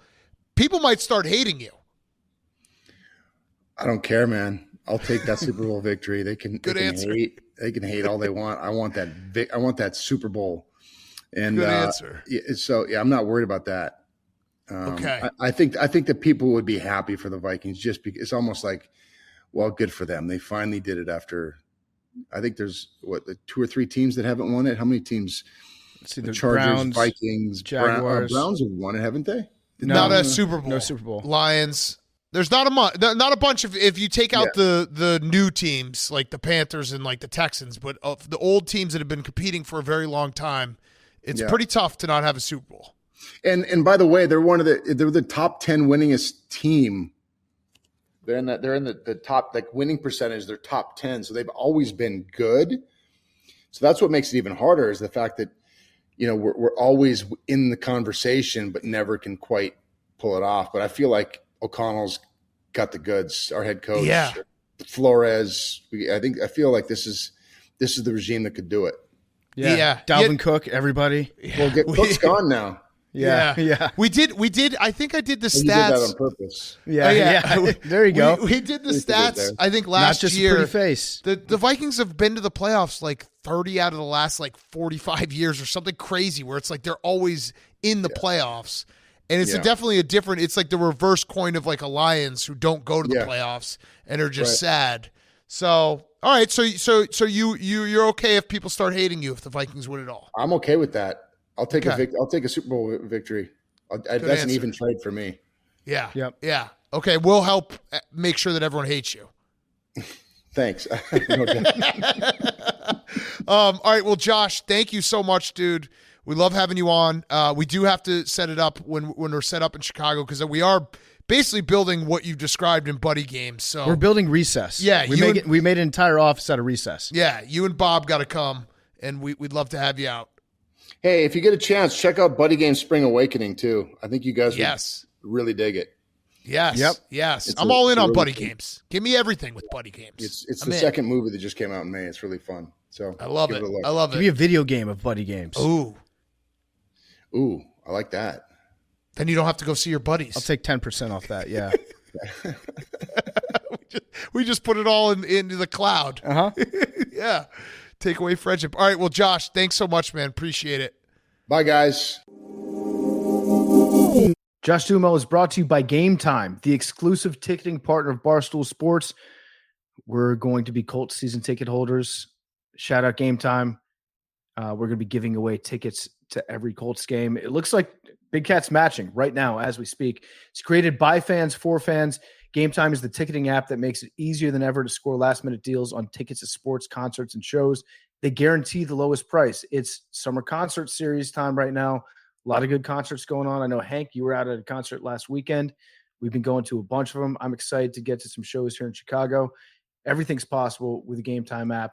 You've got Yankees tickets, Mets tickets, Cubs tickets, White Sox tickets, Springsteen tickets, the Eagles, Drake, 21 Savage, soccer, you name it. It's all there with Game Time. Skip the hassle. Enjoy the moment. The process is so easy to buy the tickets, and the transfer process is even easier.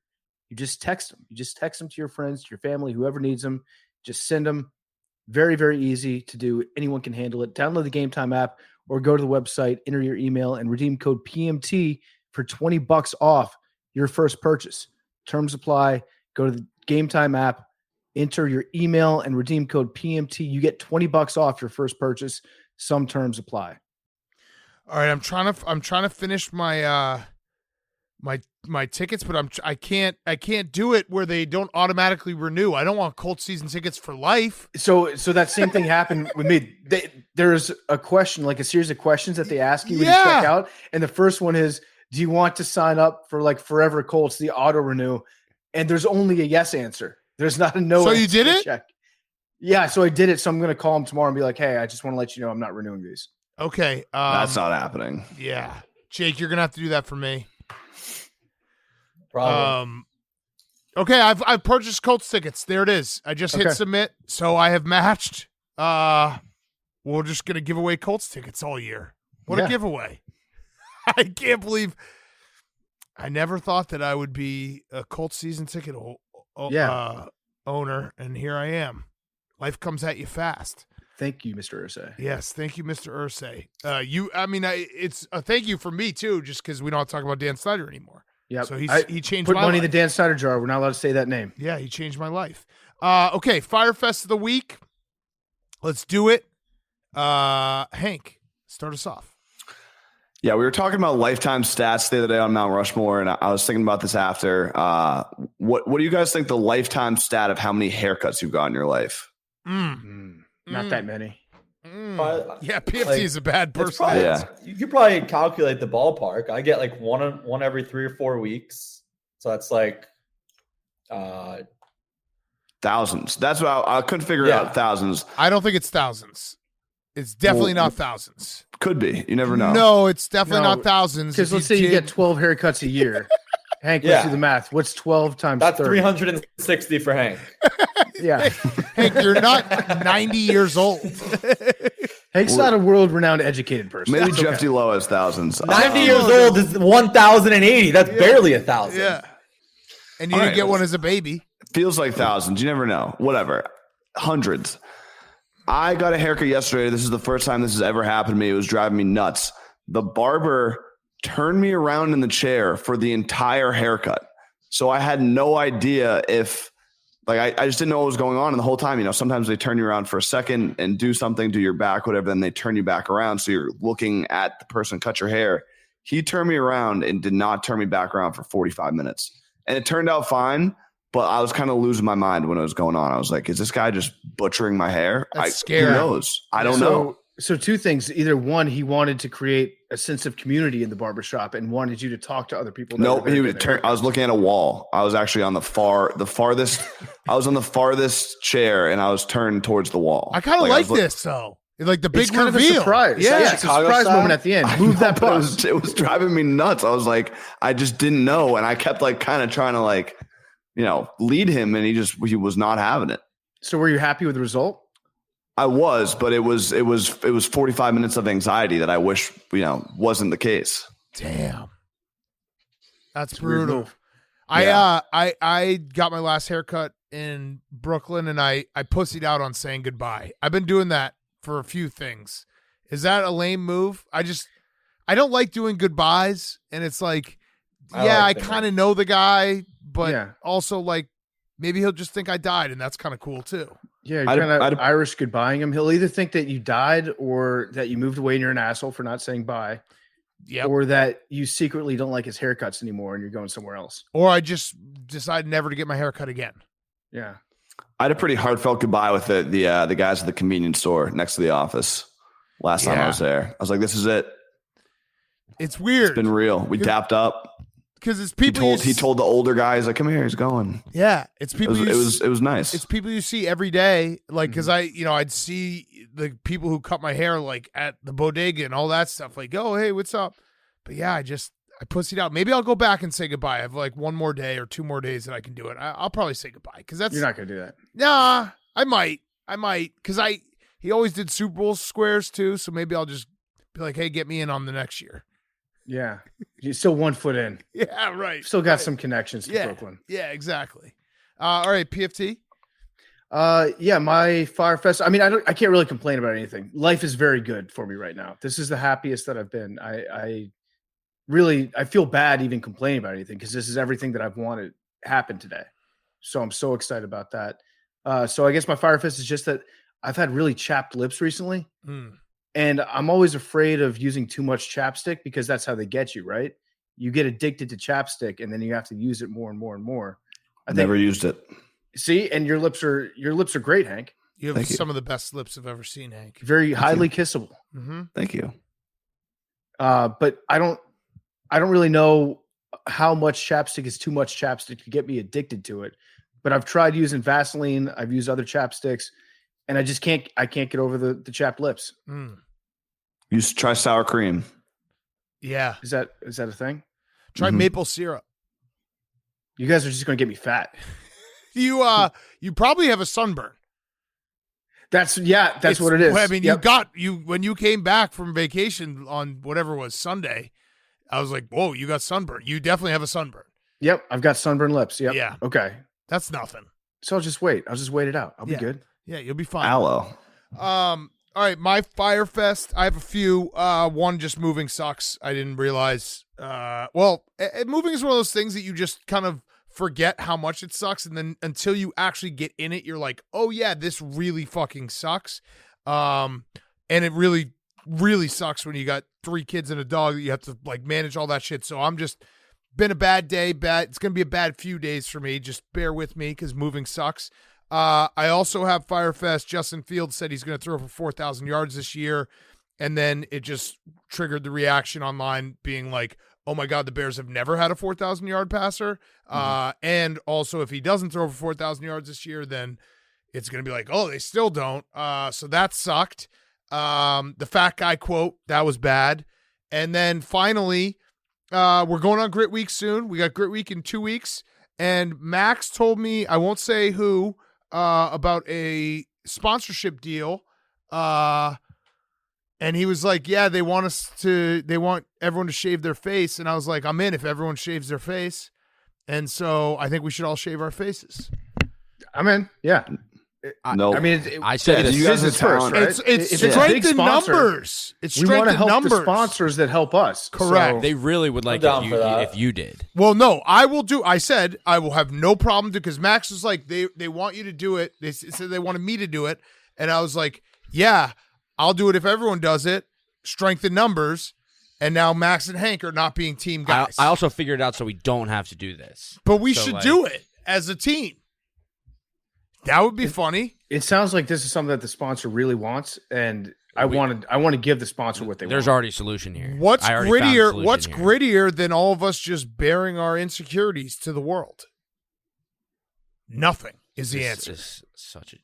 I mean, I'm not shaving my beard. You can say whatever you want. What for, Hank? You're not going to be a team player. I risked. I'll if a bet comes up, that's fair. I'll do it, but I'm not just going to What fucking about a sponsor, Hank? What about a sponsor? They're still pin him down and sponsoring. shave him.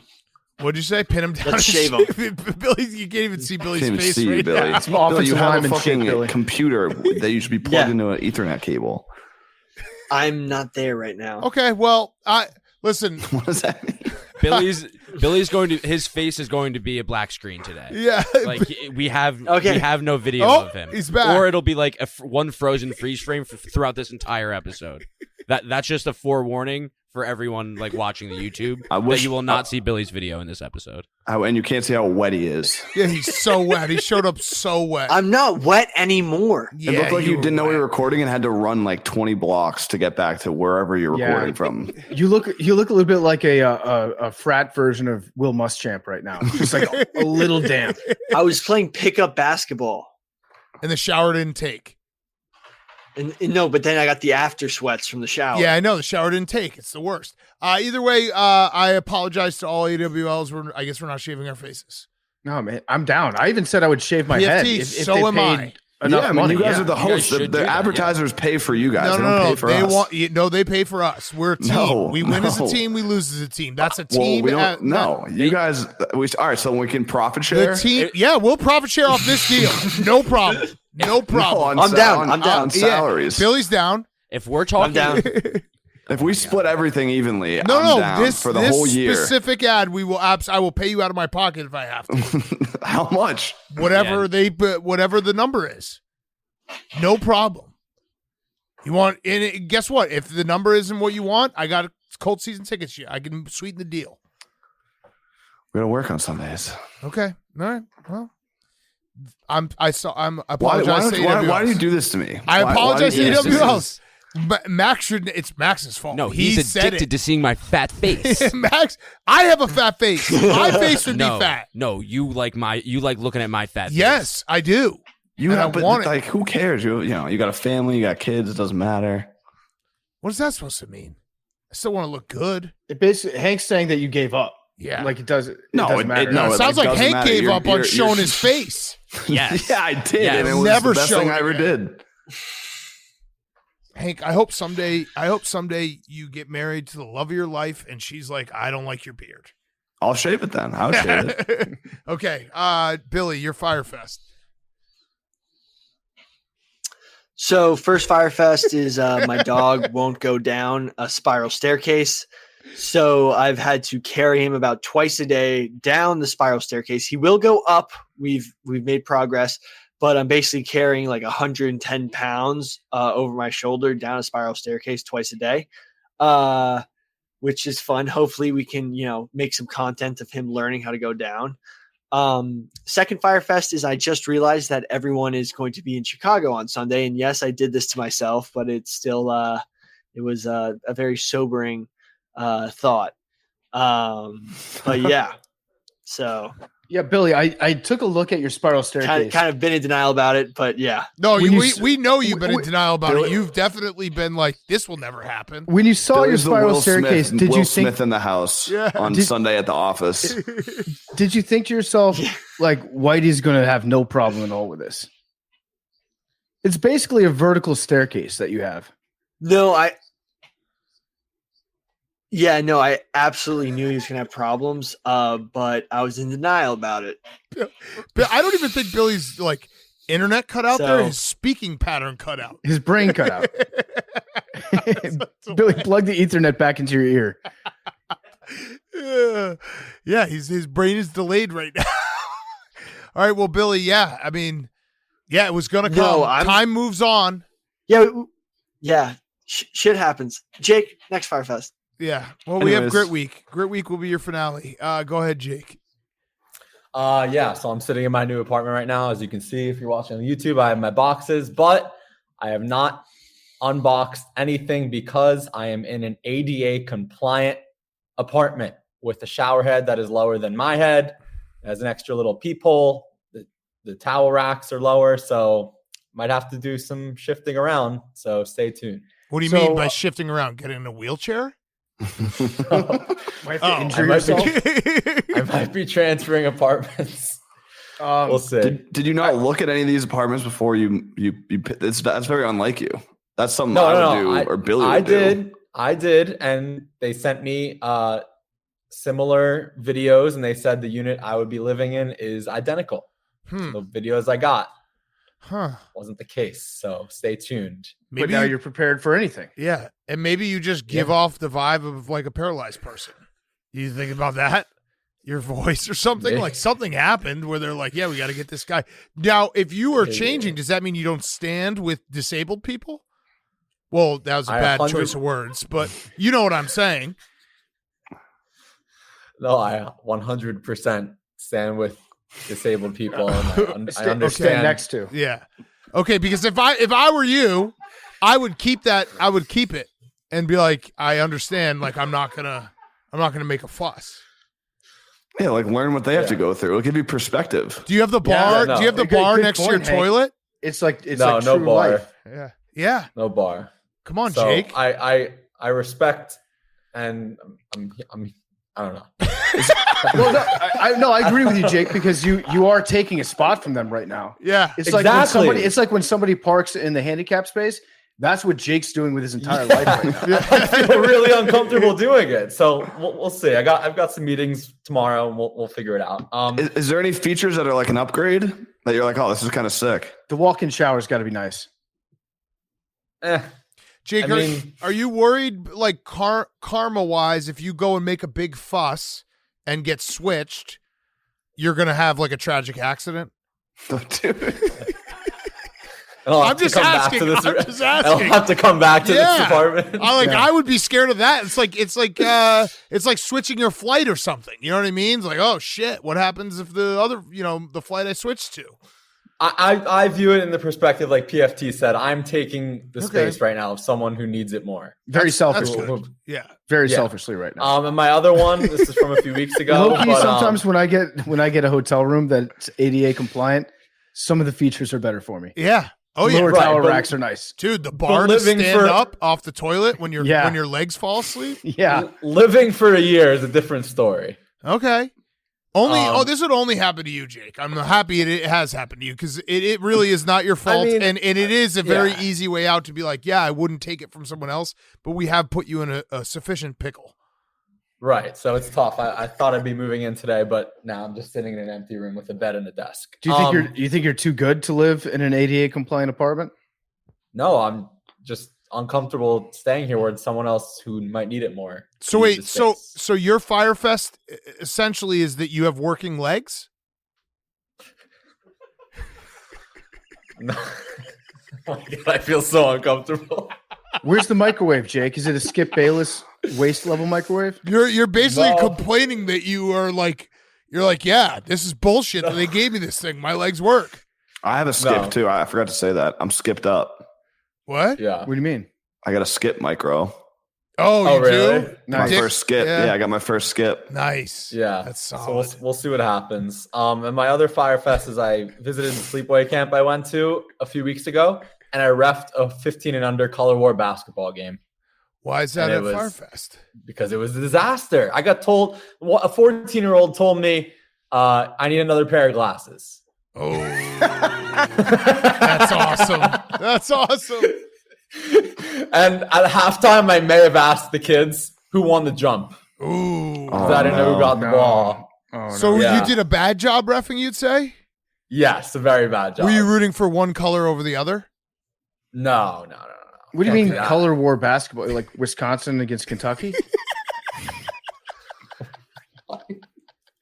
Jake's just stepping into rakes right now. No, like half Jake's the just camp trying to is one offend color. everyone. Yeah, Jake's God just going damn out it, there. Jake. Jake, let's Half the- focus on what really matters. Is that as an adult, you're still using the phrase "sleepaway camp." I'm actually surprised that the term color war is not changed. That's a good point. I mean, Like- why would it? It's fucking it's camp. Yeah, blue versus green. But yeah, that's the week I'm having. Hopefully, the next time you hear me, I'm in a different apartment. Jake, someone needs to make the meme of the Bloods and the Crips holding the bandanas together with Ref Jake behind them. Yeah, but it was a good experience. Sounds like it was great. Yeah, it was awesome. Yeah. All right, let's finish it up. Last show ever in the studio.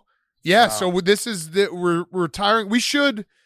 I'm gonna have them ship it because we haven't figured out what to do with it. So we'll sell it, or maybe we'll put it. We could Hang it in the rafters. Yeah, do something like that. Put it up, as like memorabilia. There was a poll, Hank. Did you see the poll? A poll? A poll? The guy who kept all the numbers? Billy, stop breathing in that mic. No, I did not see the poll. 69. There we go. 18. Fuck. No, that doesn't count. I didn't hear said numbers on my I end. literally said numbers. And then I stopped talking. I didn't hear it. I didn't hear it on my end. I didn't hear it on my end. Okay. Well, Max told me stop breathing to the mic. That's You were breathing interference. into That was That's, good producing. that's That was tampering. good producing by Max. You were trying to because you were suck breathing. down the mic. That was on tampering. 17. okay. What do you got? Has anyone ever gotten 2 in a row? I think people 21. have gotten 2 in a row. Shout out Like to the two dude, different- Big Cat. I don't know if you saw the dude Oh, that yeah. he tweeted at us or DM'd us in like May and said Hank's gonna get the last lottery ball number in the studio.